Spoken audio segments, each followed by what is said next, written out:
राज और सलबरन नजर आती है। ये मेरे इमाम का सदका है, मेरे इमाम की नजरे रहमत की बरकतें हैं। और इसी पर बस नहीं, सिर्फ हम और आप सरकार इमाम का तस्करा नहीं करते।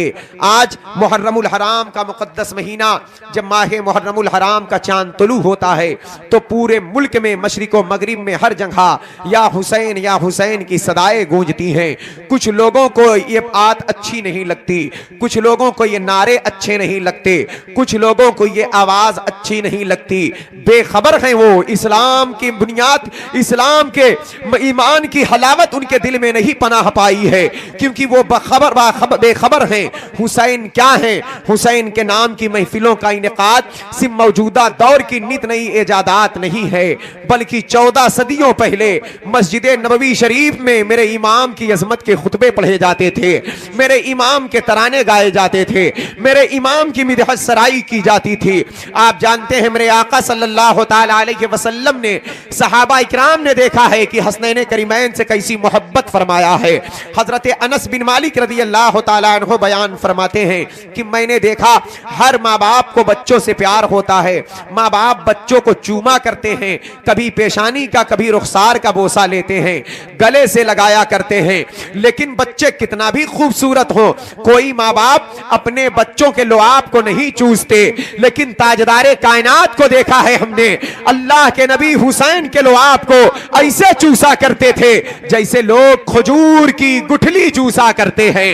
हजरत गिरामी वक़ार इसी पर बस नहीं, सहाबा बयान करते हैं हम लोगों ने देखा अल्लाह के नबी सल्लल्लाहु ताला अलैहि वसल्लम हसनैन करीमैन को सूंघा भी करते थे।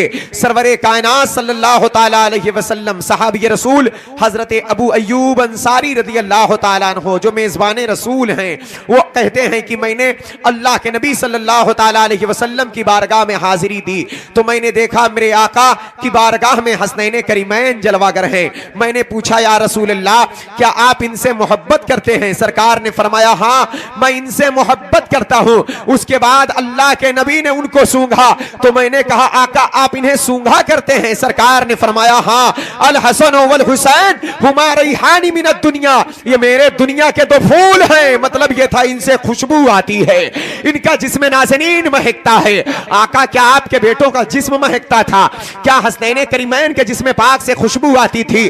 तो जवाब मिलता है गुंबद खजरा से आवाज आती है कि क्या तुमने कुरान और हदीस को नहीं पढ़ा है? जन्नत की जो नेमत का तज़किरा कुरान ने किया है, हदीस में जो बशारतें दी गई हैं कि जन्नत की खुशबू ऐसी होगी, जन्नत की हवा इस तरह होगी, जन्नत के महल्लात ऐसे होंगे, जन्नत के बागात ऐसे होंगे जहां पर लूलू और मरजान होंगे, जहां के याकूत का जवाब जमाने में कोई नहीं ला सकता, जहां की नेमतों का तज़किरा दुनिया में कोई नहीं कर सकता।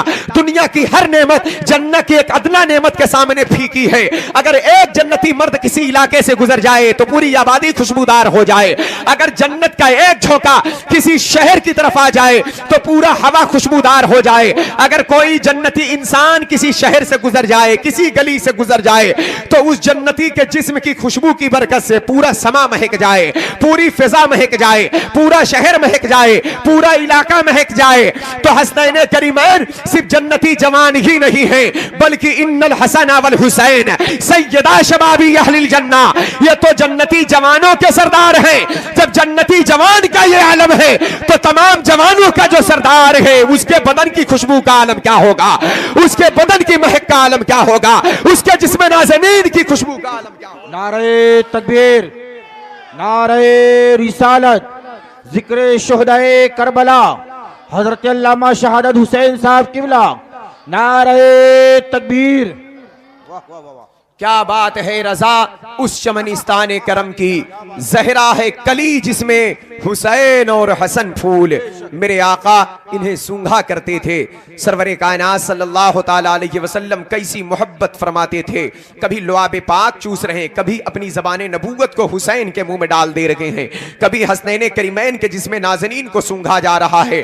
ये सारे काम कब होते थे? सहाबा के सामने होते थे। देखने वाले कौन लोग होते थे?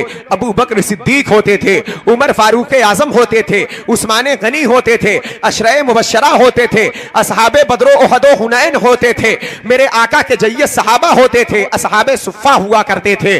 सरकार मोहब्बत फरमाते थे, कभी उनकी अज़मत पर खिताब फरमाते थे, कभी जन्नती जवानों के सरदार हैं ये सहाबा के सामने बताया जा रहा है, कभी उनकी मोहब्बत को ईमान बताया जा रहा है। यहां तक कि मेरे आका ने इरशाद फरमाया है, अगर मेरी अहले बैत का गुस्ताख खाने काबा में मर जाए, मकाम इब्राहिम पर मर जाए, मताफ के अंदर मर जाए, हतीमे काबा में मर जाए, अगर मेरी अहले बैत से बुग़्ज़ रखता है, अहले बैत से अदावत रखता है, अहले बैत से नफरत करता है, तो फरमाते हैं मेरे आका कि काबा में मरना, मताफ में मरना, मकाम इब्राहिम जैसी बरकत वाली जमीन पर खत्म होना उसे नफा बख्श नहीं है, बल्कि वो जहन्नमी है। अहले बैत की गुस्ताखी की बुनियाद पर वो जहन्नम में जाएगा। हमने कहा आका फिर जन्नती कौन है, फिर मोमिन कौन है, फिर मर्तबे वाला कौन है? काबा में मरने वाला अगर अहले बैत से नफरत करे तो मर्तबा ना पा सका, जन्नत की हवा ना पा सका, जन्नत की नेमत ना पा सका, जन्नत की लज्जत ना पा सका, जन्नत की खुशबू ना पा सका। तो मेरे आका सल्लल्लाहु तआला अलैहि वसल्लम इरशाद फरमाते हैं, जन्नतियों को देखना चाहते हो? हमने कहा हाँ आका, आप बता दे जन्नती कौन है, जन्नतियों की अलामत क्या है?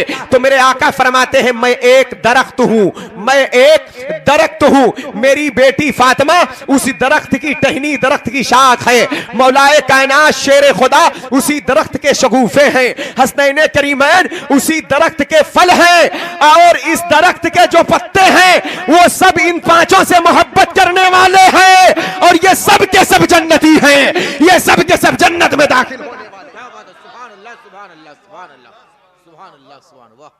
फरमाते हैं मेरे आका सल्लल्लाहु तआला अलैहि वसल्लम, वमन मात अला हुब्बे आले मोहम्मद सल्लल्लाहु अलैहि वसल्लम मात शहीदा। आले रसूल से बुग़्ज़ व दावत की बुनियाद पर कोई काबे में मरे, बरकत वाली जमीन पर मरे, मुक़द्दस मकामात पर मरे, तो वो जन्नत में नहीं बल्कि वो जहन्नमी है। फरमाते हैं मेरे आका, अगर मेरी आल से कोई मोहब्बत करता है, मेरे आल से कोई प्यार करता है, मेरे आल के इश्क में तड़पता है, तो वो चाहे मशरिक में, मगरिब में, शुमाल में, जुनूब में, दुनिया के किसी खित्ते में मर जाए, वो शहीद होकर मरेगा, वो शहादत की मौत पाएगा। क्या बात है, वाह। तो अदावत की बुनियाद पर काबे में मरना नफा बख्श नहीं, मोहब्बत की बुनियाद पर अपने वतन में मर जाना बड़ा मकाम है, अपने घर में मर जाना बड़ा मकाम है, अपने मोहल्ले में मर जाना बड़ा मकाम है। इसलिए अल्लाह ताला का बेपनाह फज़ल एहसान अज़ीम है कि अपने महबूब की बेटों की महफिल में शिरकत करने की सआदत बख्शा। और ये जिक्र इमाम पाक है, और जिक्र जो जिसका करता है ये मोहब्बत की अलामत है। मेरे आका फरमाते हैं, मन अहब्ब शैयन अक्सर जिक्रुहु, जिसको जिससे मोहब्बत होती है वो उसका जिक्र कसरत से किया करता है, उसका तज़किरा कसरत से किया करता है। सहाबा इकराम अल्लाह के नबी सल्लल्लाहु तआला अलैहि वसल्लम के विसाल के बाद सहाबा इकराम कैसे जिक्र करते थे? हसनैन करीमैन का तज़किरा करते थे, अहले बैत पाक से मोहब्बत किया करते थे। हजरत अबू बकर सिद्दीक रज़ियल्लाहु ताला अन्हु कहते हैं कि मैं अपनी औलाद से ज्यादा अल्लाह के नबी सल्लल्लाहु अलैहि वसल्लम की औलाद को चाहता हूं, क्योंकि सहाबा जानते थे इस कायनात में मेरे आका से अफसल कोई जात पैदा नहीं हुई, और मेरे आका की औलाद से बेहतर किसी बाप की औलाद नहीं हुई। सैयदना सरकार उमर फारूक आजम रज़ियल्लाहु ताला अन्हु का दौरे पाक है, और जिस वक्त आप खलीफा हैं, आपके दौरे खिलाफत में बड़े बड़े मुल्क फतेह हो रहे हैं। मेरे आका ने दुआ फरमाया था, अल्लाहुम्मा अइज़्ज़िल इस्लाम बि उमर इब्न खत्ताब, ए अल्लाह उमर इब्न खत्ताब के हाथों से इस्लाम को इज्जत अता फरमा। बड़ा इज्जत पाया इस्लाम, मुरादे मुस्तफ़ा हैं आप, आबरूए इस्लाम हैं आप, इज्जत इस्लाम है आप ही के दौरे पाक में शहरे मदाइन फतेह हुआ, बहुत सारा माल, बड़े दिरहमो दिनार हाथ आए, पूरा मुल्क इस्लामी इहाते में आ गया, वहां का सारा माल इस्लामी कब्जे में आ गया, मस्जिद नबवी शरीफ में ढेर लग गया। उस माल को जिसे माल गनीमत कहा जाता है, मदीना पाक के मुसलमानों में वो माल तकसीम किया जा रहा है। सरकार उमर फारूक आजम अपने दस्ते पाक से तकसीम फरमा रहे हैं। इतने में सरकार इमाम हसन मुश्तबा सैयदुल अस्किया अपने कदम मुबारक से चलकर मस्जिद नबवी शरीफ में आते हैं और अर्ज गुजार होते हैं, या अमीरुल मोमिनीन, या खलीफतुल मुस्लिमीन, या या इज्जत इस्लाम या आबरू इस्लाम, ए मुरादे मुस्तफा, अब मैं अल्लाह की तरफ से माले गनीमत से जो मेरा हक मुकर्रर है आप मुझे अता फरमा दें। 1000 दिरहम को उठाया आपने और कहा बरकत वाले हाथ से आप इसे कबूल फरमा ले। थोड़ी देर के बाद शहीद करबला, शहजादे गुलगो कबा, राकिबे दोशे मुस्तफा सरकार इमाम अली मकाम इमाम हुसैन रज़ी अल्लाह तआला अन्हु तशरीफ लाए। उन्होंने भी यही कहा, आका या अमीरुल मोमिनीन, अल्लाह की तरफ से जो मेरा हक है आप मुझे अता फरमा दें। 1000 दिरहम को उठाया और कहा इब्ने रसूल नूरे नजरे बतूल, बरकत वाले हाथ से आप कबूल फरमा ले। थोड़ी ही देर के बाद हजरत उमर फारूक आजम के बेटे हजरत अब्दुल्ला आ गए। अब्दुल्ला ने आकर कहा, अब्बा हुजूर जो मेरा हक है आप मुझे अता फरमा दे। तो सरकार उमर फारूक आजम ने अपने बेटे अब्दुल्ला को 500 दिरहम उठाया और अब्दुल्ला को दे दिया। अब्दुल्ला को यह बात बशरी तकाजे की बुनियाद पर नागवार गुजर गई। अल्लाहु रब्बु मुहम्मदिन सल्लल्लाहु अलैहि वसल्लम, नहनु इबादु मुहम्मदिन सल्लल्लाहु अलैहि वसल्लम। हज़रात गिरामी वक़ार मुअज़्ज़ज़ मिल्लत इस्लामिया, तवज्जो मेरी तरफ करें आप लोग। मेरी बात ये चल रही थी कि सरकार उमर फारूक आज़म के शहजादे उनके बेटे सरकार अब्दुल्ला आए तो उनको 500 दिरहम आपने दिया। 500 दिरहम दिया उनको तो उनको ये बात नागवार गुजरी। उन्होंने कहा, अब्बा हुजूर हसनैन करीमैन को 1000 दिरहम दिया और मुझे आपने 500 दिरहम दिया। तो सरकार उमर फारूक आजम ने फरमाया, बेटा तो क्या हुआ? कहा, अब्बा हुजूर मैं उनसे उम्र में बड़ा हूं, मेरी उम्र उनसे ज्यादा है, उनकी उम्र मुझसे कम है, मैं उम्र में उनसे बड़ा हूं। ये लफ्ज़े बड़ा का इस्तेमाल सुनकर हजरत उमर फारूक आजम रज़ी अल्लाह तआला अन्हु का तेवर बदल गया। आप जानते हैं आज बदअकीदे चीखते रहते हैं माज़अल्लाह कि नबी हमारे बड़े भाई हैं। इन बदअकीदों से कह दो नजदियों, होश में आओ, अपने ईमान का जनाजा ना निकालो। जानते हो कल यही बात सरकार के चचा अब्बास से पूछी गई थी। सहाबा इकराम ने पूछा था चचा अब्बास से, जो बद्र के कैदियों में गिरफ्तार होकर आए थे। चचा अब्बास से पूछा था कि आप ये बताएं कि आप बड़े हैं या अल्लाह के नबी बड़े हैं। तो चचा अब्बास का अदब भरा कलाम सुनो कि जो अदब किसे कहते हैं, अदब रसूल क्या चीज है, ताज़ीम रसूल क्या चीज है। हजरत अब्बास रज़ी अल्लाह तआला अन्हु ने कहा कि अल्लाह के नबी सल्लल्लाहु अलैहि वसल्लम के सहाबा सुनो सुनो, मैं सिर्फ पैदा पहले हो गया हूं, बाकी बड़े मेरे आका ही हैं, बड़े आमिना के लाल ही हैं। उनकी उम्र मुबारक बज़ाहिर 2 साल पहले पैदा हो गए थे, तो कहते हैं बड़े मेरे आका हैं। आज यही बात अब्दुल्ला कह रहे हैं उमर फारूक आजम के सामने कि अब्बा हुजूर मैं उम्र में इनसे बड़ा हूं, तो आप मुझे कम दिए, उनको ज्यादा दे दिए। सरकार उमर फारूक आजम ने पूछा, बेटा अपने बाप का नाम बताओ। कहा, हुजूर ये कोई पूछने की बात है? कोई बाप अपने बेटे से पूछे कि बाप का नाम बताओ? आप ही मेरे बाप हैं। माँ का नाम बताओ, दादा दादी नाना नानी का नाम बताओ, खालाओं फूफियों का नाम बताओ। जब बेटा नाम बता चुका तो अब हजरत उमर फारूक आजम कहते, गौर से सुनो, यह खिताब सरकार उमर फारूक आजम का मस्जिद नबवी शरीफ में हो रहा है। आज इमाम की महफिलें जब सजाई जाती है तो लोगों के सीनों में जलन होती है। ममलकते नजदियत से कह देना, अरे जालिमों, अहले बैत की अज़मत की महफिल का इनेकाद करना यह 14वीं सदी की कोई नई इजादात नहीं है। मस्जिद नबवी के मेहराबों मेंबर गवाह हैं, दौरे सहाबा में हुसैन की अज़मत के खुतबे पढ़े जाते थे, हुसैन के नाम के तराने गाए जाते थे। सरकार उमर फारूक आजम रज़ी अल्लाह तआला अन्हु ने कहा कि ऐ अहले मदीना तुम भी सुनो और मेरे बेटे अब्दुल्ला तुम भी सुनो, हम में से कोई शख्स ऐसा नहीं है कि जो अपनी औलाद को हुसैन के मुकाबिल ठहरा दे, क्योंकि जानते हो ये हसनैन करीमैन कौन है? इनकी नानी सैयदा खदीजतुल कुबरा है जिन पर अल्लाह का सलाम आया है। इनके नाना मोहम्मद मुस्तफ़ा हैं जिन पर रब का कुरान नाजिल हुआ है। इनकी माँ सैयदा मखदूमा फातिमा ज़हरा है जिनकी तहारत पाक और अज़मत का तज़किरा कुरान ने किया है। इनके बाप मौला अली शेर खुदा है जिनको अल्लाह के नबी ने अपना भाई करार दिया है, अपना भाई कहा है, उनसे मोहब्बत फरमाई है, उनको बाबुल इल्म कहा है, बाबुल हिकमत कहा है।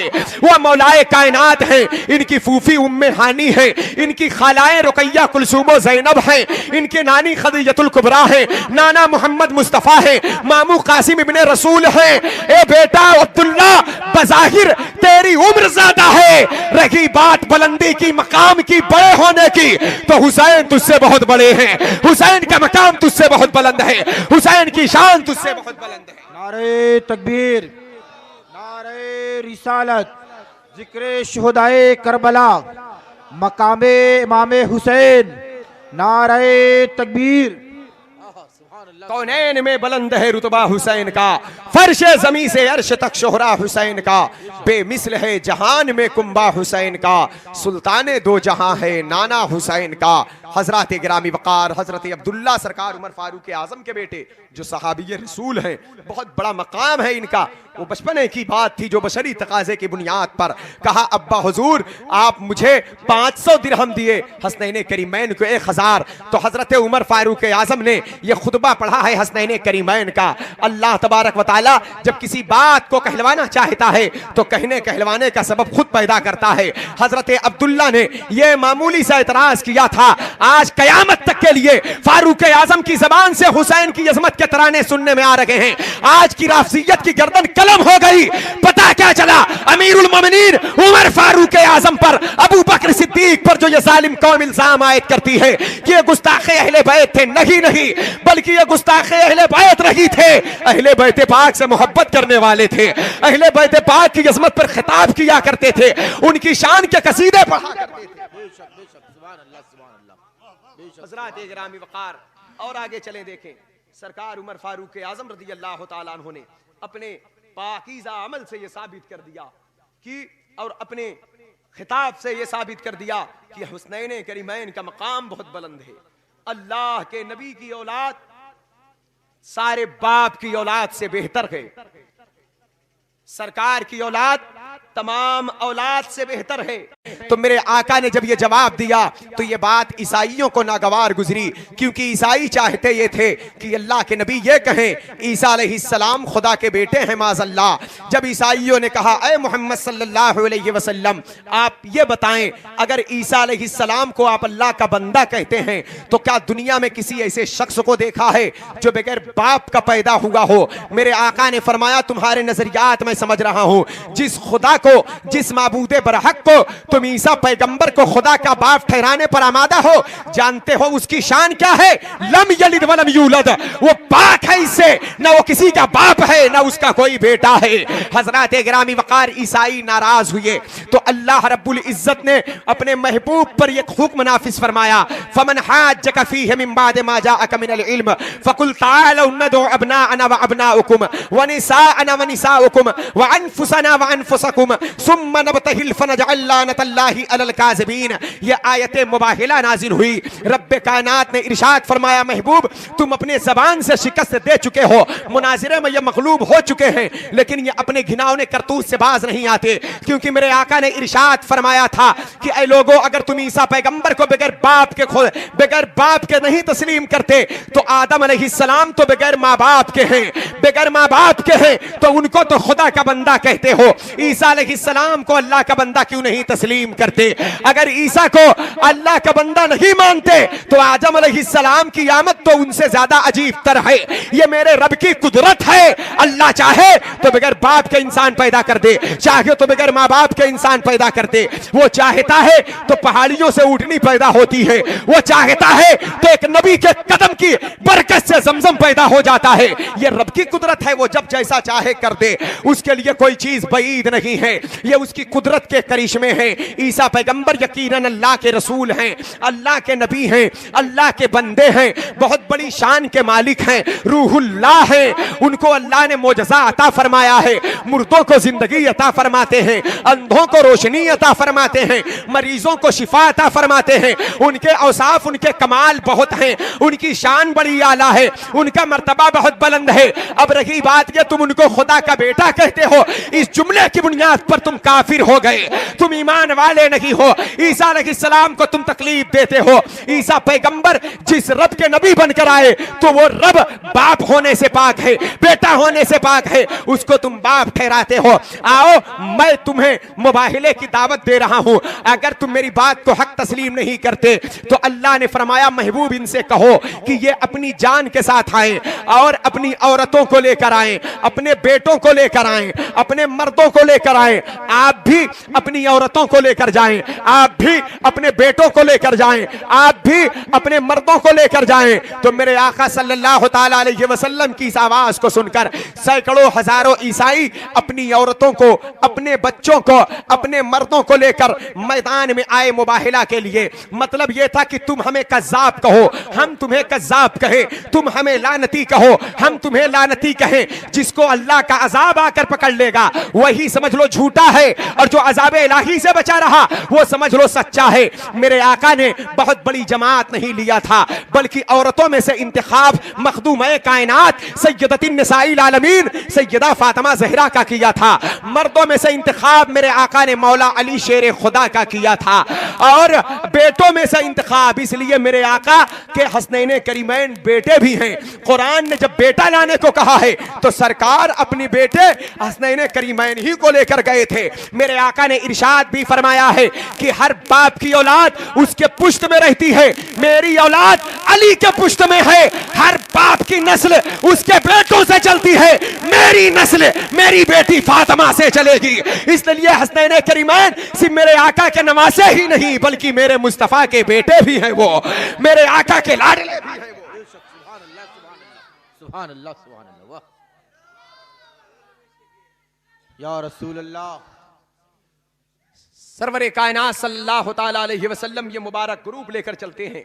तो मेरे आका ने फरमाया था, मेरे बच्चों, ए अली, ए फातिमा, ए हसन, ए हुसैन, तुम्हें कुछ करना नहीं है, मैं दुआ करूंगा, तुम सिर्फ आमीन कहना। सामने ईसाइयों की बहुत बड़ी तादाद है, औरतें भी साथ में हैं, बच्चे भी हैं उनके साथ, उनके मर्द भी हैं, बड़े बड़े पादरी साथ में हैं। लेकिन मेरे मुस्तफ़ा का चमकता हुआ चेहरा देखा और नबी के साथ चमकते हुए 4 चेहरे और नजर आए। तो ईसाइयों का बहुत बड़ा पादरी, बहुत बड़ा उनका आलिम था, जो जिसका नाम अब्दुल मसीह था। उसने कहा, ऐ कौमे नसारा, तुम किसके मुकाबिल में उतर पड़े हो? जानते हो मोहम्मदुर रसूलुल्लाह के साथ कौन लोग आए हैं? जिनके साथ ऐसे 4 ग्रुप हैं, 4 ऐसी शख्सियत को लेकर आए हैं। एक तो नबी की दुआ तनहा काफी है, वो नबी की दुआ जो कभी रद्द ना हो। सरकार जिस चीज के लिए दुआ फरमा दे फौरन बाबे इजाबत से जाकर टकराए। फरमाते हैं आला हजरत इजाबत ने झुककर गले से लगाया, बड़ी नाज से जब दुआए मोहम्मद, इजाबत का सेहरा इनायत का जोड़ा, दुल्हन बन के निकली दुआए मोहम्मद सल्लल्लाहु अलैहि वसल्लम। हमने कहा, ए मेरे मौला, अगर मुबाहिले में अपने महबूब को उतारना था तो साथ में औरतों को लाने का हुक्म क्यों हुआ? बच्चों को लाने का हुक्म क्यों हुआ? मर्दों को लाने का हुक्म क्यों हुआ? तेरे महबूब का एक इशारा तनहा काफी था। तेरा महबूब हमने मक्के की जमीन पर देखा है, जब फारान की चोटी पर अंगुष्ठ को बुलंद करता है तो चांद 2 टुकड़ों में तब्दील हो जाता है। तूने तो अपने महबूब को वो इख्तियार दे रखा है कि बेजान कंकरियों को हयात अता फरमाने वाला महबूब है तेरा। उंगलियों के खाइयों से पानी के चश्मे जारी होते हैं, कंकरियां कलमा पढ़ती है, चरिंदों परिंद ताज़ीम व तकरीम किया करते हैं। जहां जहां कदम पड़ता है वहां की जमीन जिंदा हो जाती है। जहां जहां मुस्तफा जाने रहमत के निगाह पड़े हैं वो पहाड़ियां आज तक जिंदा नजर आ रही हैं। ए मेरे माबूद, तेरे महबूब का एक इशारा काफी था। जब महबूब की उंगली का इशारा चांद की चांदनी पर चल सकता है तो क्या यह ईसाई ग्रुप पर ना चलता? तो क्या जरूरत थी अली को भेजने की? क्या जरूरत थी साथ में फातिमा को लाने की? क्या जरूरत थी हसन को लाने की? क्या जरूरत थी हुसैन को लाने की? तो मतलब यह था कि महबूब तुम इनको लेकर जाओ ताकि लोग जान जाएं मैं तो मोतबर हूं, मेरे साथ साथ मेरा अली भी मोतबर है, फातिमा भी शान वाली है, हसन भी इज्जत वाले हैं, हुसैन भी बरकत वाले हैं। यही बात को अब्दुल मसीह कह रहा है, ईसाइयों लौट चलो, मैदान में इनके मुकाबिल मत उतरो। मोहम्मद सल्लल्लाहु अलैहि वसल्लम के साथ कुछ ऐसे चेहरे नजर आ रहे हैं, अगर उनकी दुआ पर वो आमीन कह दे और पहाड़ अपनी जगह से हटने की दुआ करते हैं तो पहाड़ अपनी जगह से टल जाएगा, पहाड़ अपनी जगह से हट जाएगा। सारे ईसाई मैदान छोड़कर भागे। तो मेरे आका ने इरशाद फरमाया था, अगर आज ये कौम हमारे मुकाबले में उतर जाती, अगर ये कौम आज मैदान छोड़कर ना भागती तो कयामत तक के लिए ईसाई फना हो जाते दुनिया से। ये खिंजीर और बंदर की शक्ल में मुतशक्कल कर दिए जाते। इन पर अल्लाह का अजाब बिल्कुल करीब आ चुका था, लेकिन ये मैदान छोड़कर भाग गए।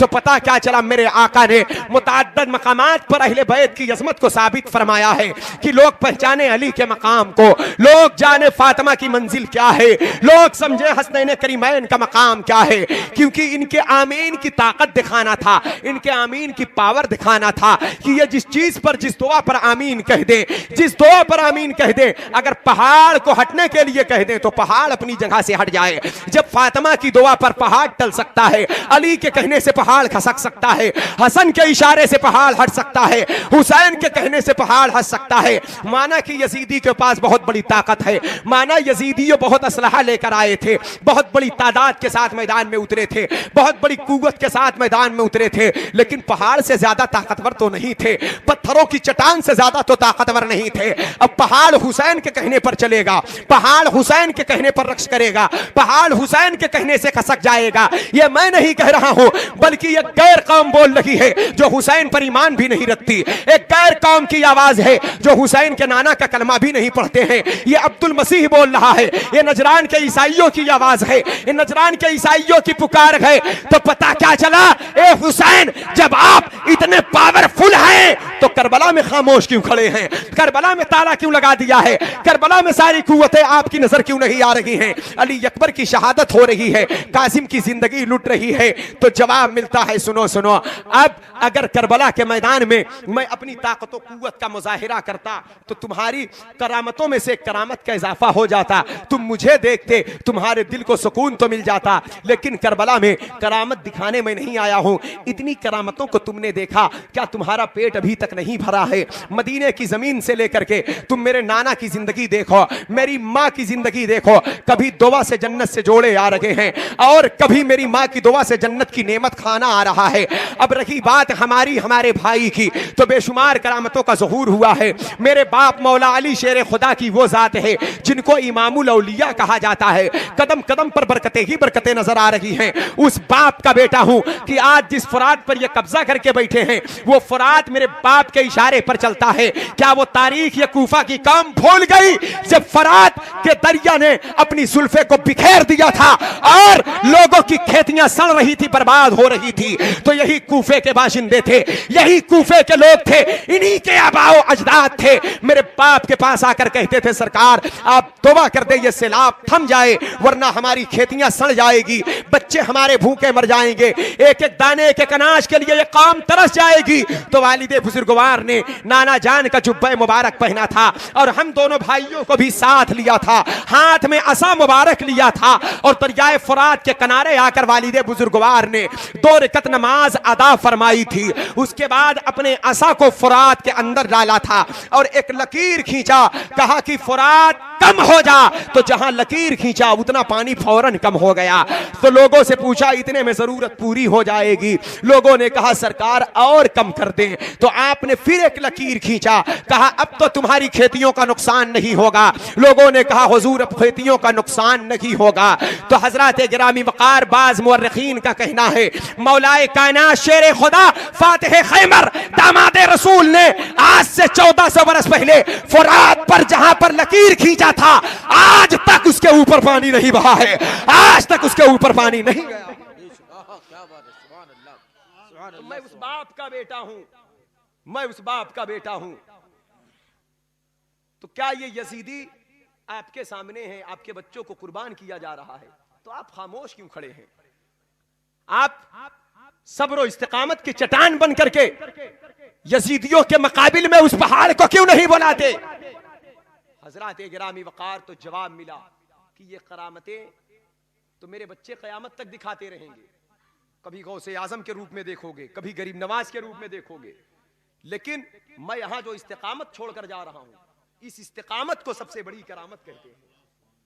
इसी इस्तिकामत को सबसे बड़ी करामत कहते हैं।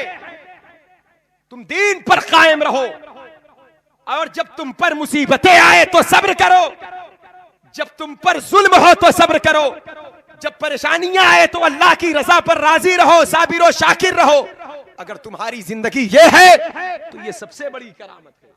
करामत हमारे घर की खेती है, हम चाहे जितनी चाहे करामतें दिखा दे, लेकिन करामत ना दिखाने का मकसद क्या था कि देखिए जहां मुसलमान होंगे वहां दर्द होगा, जहां इस्लाम होगा वहां जुल्म व जफा होंगे, जहां इस्लाम होगा, मुसलमान होंगे, वहां तकलीफ होगी। इस्लाम गरीबों में था, गरीबों में है, गरीबों में रहेगा। मुसलमान गरीब था, गरीब है, गरीब रहेगा। गरीबों पर जुल्म हुआ है पहले, कयामत तक होता रहेगा।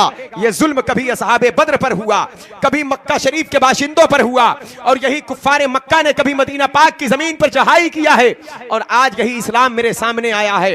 तो अगर मैं इस यहां पर दर्द की जिंदगी छोड़ कर ना जाऊंगा, तो कल जब यही दर्द तुम्हारे पास पहुंचेगा, यही तकलीफ तुम्हारे पास पहुंचेगी, तो करामत वाला मैं हूं। और जब तुम्हारे पास करामत नजर ना आएगी, तो तुम ये कहते हुए नजर आओगे कि देखो हुसैन के पास करामत थी, अपने बाप दादाओं की दी हुई ताकत की बुनियाद पर, करामत की बुनियाद पर अपनी मंजिल को फतेह कर लिया, अपनी औलाद को बचा लिया। और जब दाना पानी बंद हुआ, तो इशारे से दाना को मंगा लिया, पानी को मंगा लिया। और कल यही तकलीफ जब तुम्हारे पास है, तो तुम्हारे पास करामत ना रहेगी, तो तुम्हारी आंखों से आंसू आएंगे, ये चीज बार बार तुम्हारे जिस्म पर चुभेगी। इसलिए मैं तुम्हारे सामने एक ऐसा दर्द छोड़कर जाऊंगा, एक ऐसी इस्तिकामत छोड़कर जाऊंगा कि जब जब दीन की राह में तुम पर परेशानियां आएगी, तो तुम्हारा दिल निढाल होगा, लेकिन जब निगाह करबला पर पड़ेगी, तो तुम्हें सुकून अता हो जाएगा, तुम्हें करार अता हो जाएगा। नारे तकबीर, नारे रिसालत, जिक्र शुहदाए करबला, हजरत अल्लामा शहादत हुसैन साहब किबला, नारे तकबीर। दूसरी बात यह है, करामतों का ज़ुहूर वहां पर होता है जहां पर तबलीग मकसद हो, दीन की तबलीग, कुफ्फारों मुशरिकीन को कलमा पढ़ाना हो। और आज आंखों के सामने जो हैं, ये सब कलमा पढ़ने वाले हैं, ये सब जानते हैं हक क्या है, बातिल क्या है, ये सब जानते हैं कि इस्लाम क्या है, सच्चा दीन क्या है, ये सब जानते हैं हुसैन कौन है, हुसैन का मकाम क्या है, ये सब जानते हैं हुसैन की अजमत क्या है, हुसैन की मंजिल क्या है। अब यहां पर मैं करामतों को दिखाकर अब मैं क्या साबित करूं, इस्लाम सच्चा मजहब है। अरे अब क्या देखेंगे, ये चांद को दो टुकड़े होते देखा, अरे इन्होंने अब क्या देखेंगे, कंकरी ने कलमा पढ़ा है, ये कहते हैं हम मोमिन हैं, कुरान पढ़ते हैं, एक तरबती सात वन शक्कल कमर, चांद दो टुकड़े हो गया, कयामत करीब आ गई। अगर कुरान पर ईमान रखते हो तो चांद दो टुकड़े कैसे हुआ है, क्या इससे बड़ा मोजज़ा चाहिए। अरे इस्लाम सच्चा मजहब है, ये जानते हैं, लेकिन ये जानबूझकर मुझ पर जुल्म कर रहे हैं। इसीलिए मेरे बाप मौला अली शेर खुदा ने इरशाद फरमाया है कि गुनहगार जहन्नम में नहीं जाएगा, बल्कि गुनाह पर ढिठाई करने वाला जहन्नम में जाएगा। और ये जो सामने है, ये सिर्फ गुनहगार ही नहीं है, बल्कि ये गुनाह पर ढिठाई करने वाले हैं। हाँ, मैं इनको तौबा की दावत दे रहा हूं, मैं इनके सामने राह हक कायम कर रहा हूं। मेरे आका सल्लल्लाहु अलैहि वसल्लम ने जिसकी बशारत पहले ही अता फरमाया था, सरकार ने इरशाद फरमाया, हुसैन मिन्नी वाना मिनल हुसैन, हुसैन मुझसे हैं, मैं हुसैन से हूं। आका हुसैन आपसे हैं, ये बात तो समझ में आती है, आप हुसैन से कैसे हो गए, ये मुअम्मा समझ में नहीं आ रहा है। कायनात आपसे है, कायनात की जान है आप मेरे आका, रब की रबूबियत का ज़ुहूर आपसे है, खुदा की शान आपसे है, रब की कुदरत का ऐलान आपसे है, ला इलाहा इल्लल्लाह के तराने आपसे हैं, जन्नत की नेमत आपसे है, हूरो गिलमान की जीनत आपसे है, अंबिया के मोजज़ात आपसे हैं, अय्यूबी सब्र आपसे है, ईसा का ज़ोदो तकवा आपसे है, चांद की चांदनी सूरज की किरणें आपसे हैं, कायनात की रंगरैलियां आपसे हैं, इंसानों का ज़ुहूर आपसे है, फरिश्तों का वजूद आपसे है, मेरे आका सब आपसे हैं, तो हुसैन भी आपसे हैं। तो आप हुसैन से कैसे हो गए। आप कहते हैं अना मिन नूरिल्लाह, मैं अल्लाह के नूर से हूं। मेरे मुस्तफ़ा जब आप रब के नूर से हैं, तो आप हुसैन से कैसे हो गए। आका आप रब की शान बनकर आए, तो आप हुसैन से कैसे हो गए। आका जमाना आपको देखता है, खुदा को पहचानता है, हुसैन तो बाद में पैदा हुए, आप हुसैन से कैसे हो गए। तो जमाने ने देखा था, रसूल पाक ने हुसैन को बचपन में अपनी जबान को उनके मुंह में डाला था, बेटा इस जबान को चूसो। दुनिया ने कहा था ये नाना नवासे की मोहब्बत है, ये नाना नवासे का प्यार है, लेकिन देखो जितनी बड़ी जात होती है उसका हर फेल उतना ही बड़ा होता है। नबी ने जो नवासे से मोहब्बत फरमाया है, इसलिए तो मोहब्बत फरमाया ही है आका ने कि ये मेरी फातिमा के बेटे हैं, फातिमा के नूरे नजर हैं, अली के लखते जिगर हैं, ये मेरे नवासे हैं। लेकिन मेरे सरकार ने जो मोहब्बत फरमाया है, हुसैन के वजूद में करबला का मैदान मौजूद था, हुसैन की जात में मुस्तफा करबला देख देख रहे थे। और करबला के मैदान एक ऐसा मार्का है कि जहां पर एक तरफ इस्लाम है, एक तरफ कुफ्र है, एक तरफ बातिल ताकतें हैं, एक तरफ सदाकत है, एक तरफ शराफत है, एक तरफ शरारत है, एक तरफ जन्नत की राह है, दूसरी तरफ जहन्नम का दलदल है। और हुसैन को आका ने देखा, कहा मेरे बेटे हुसैन, तुम्हारा नन्हा सा वजूद है, बड़ी प्यारी जान है तुम्हारी, जन्नती फूल हो तुम, जन्नती जवानों के सरदार हो तुम। मैं देख रहा हूं कि कल करबला के मैदान में तुम्हारे सामने एक यजीद होगा, उसके 22,000 चेले चापड़ होंगे, उन 22,000 में कुछ ऐसे तेवर होंगे जहां पर 22,000 के तेवरों में कहीं पर नमरूदी तेवर होगा, कहीं शद्दादी तेवर होगा, कहीं फिरौनी तेवर होगा, कहीं बूजहली तेवर होगा, कहीं बुलहबी शरारतें होंगी। ए बेटा, तुम इतने लोगों का मुकाबला कैसे करोगे? नाना जान, मैं तन्हा इतना मुकाबला कैसे करूंगा? अय्यूबी सब्र चाहिए मुझे इनके मुकाबले के लिए, नमरूद की नमरूदियत को तबाह करने के लिए इब्राहिम की खुल्लत चाहिए, फिरौन के लश्कर को जलाहो जलाल को बर्बाद करने के लिए मुझे हजरत मूसा का जलाल चाहिए, बूजहल बूलहब की हरकतों को तबाह करने के लिए मुझे आपके मोजज़ा का अक्स चाहिए। तो आका ने अपनी ज़बान मुबारक को डाल दिया, बेटा हुसैन इस ज़बान को चूसो। सरकार ने जब ज़बान मुबारक को डाला तो हुसैन ज़बान चूस रहे हैं, ज़बान नहीं बल्कि उस पर्दे में अय्यूबी सब्र पिलाया जा रहा है। करबला की तैयारी हो रही है, नमरूद को तबाह करने की ताकत बख्शी जा रही है। यहां तक कि इब्राहिम की खुल्लत ले लो, अय्यूबी सब्र ले लो, ज़करिया की तहारत ले लो, एक हुसैन को तैयार किया मेरे मुस्तफा जाने रहमत ने। यहां तक कि हुसैन की पाकीज़ा जिंदगी मदीना पाक की मुकद्दस सरजमीन पर गुजरती रही। मेरे सरकार का विसाल हो गया, विसाल पाक के बाद अबू बकर सिद्दीक का दौरे पाक आया। ये इस्लाम आपके हाथों से फैलता फूलता रहा, तकरीबन 2.5 साल तक मनसबे खिलाफत पर फायज रहे आपने भी अपने नबी के कदमों में जाकर अपनी आंखों को बंद करके आराम करने का अज़्म मुसम्मम बांध लिया। उसके बाद सरकार उमर फारूक आजम का दौरे पाक आया। 10 साल तक मदीने पाक की मुकद्दस सरजमीन से इस्लाम की याबियारी होती रही। कैसरो किसरा के बड़े बड़े महल्लात आपके रूगो दबदबा से दहलते रहे, यहां तक कि इब्लीस की इब्लीसियत आपकी जाते बाबरकात से फना होती नजर आई है। इब्लीस ने सब पर वार किया है, लेकिन जहां जहां उमर का गुजर हुआ है वहां वहां से इब्लीस ने अपना रास्ता फरार कर लिया है। हजरत उस्मान गनी की सखावत की दरिया बहती रही, इस्लाम फैलता फूलता रहा। बातिल ताकतों ने बड़ी ताकत और कुव्वत के साथ इस्लाम को मिटाने की कोशिश की है।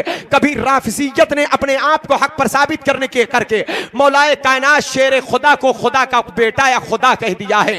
राफिजी एक कौम थी, राफिजियत जो मौला अली के मुहिब बनते थे, मौलाए कायनात को खुदा कह दिया। उनके मोजज़ात, उनके करामात को देखकर, उनकी मंजिल, उनकी बुलंदी को देखकर, उनके इल्म को देखकर, उनकी शान और शौकत को देखकर। अली किसी मामूली बशर का नाम नहीं है, अली मुस्तफा जान रहमत के प्यारे का नाम है। वो अली की जात है जिसके हर नाम, जिसके नाम से बला टल जाती है, वो सरकार अली है। राफिजियों ने आपको खुदा कहा तो आपने कहा मैं तुम्हारे साथ जिहाद करूंगा। मैं खुदा नहीं हूं, खुदा के नबी का गुलाम हूं, खुदा के रसूल का गुलाम हूं।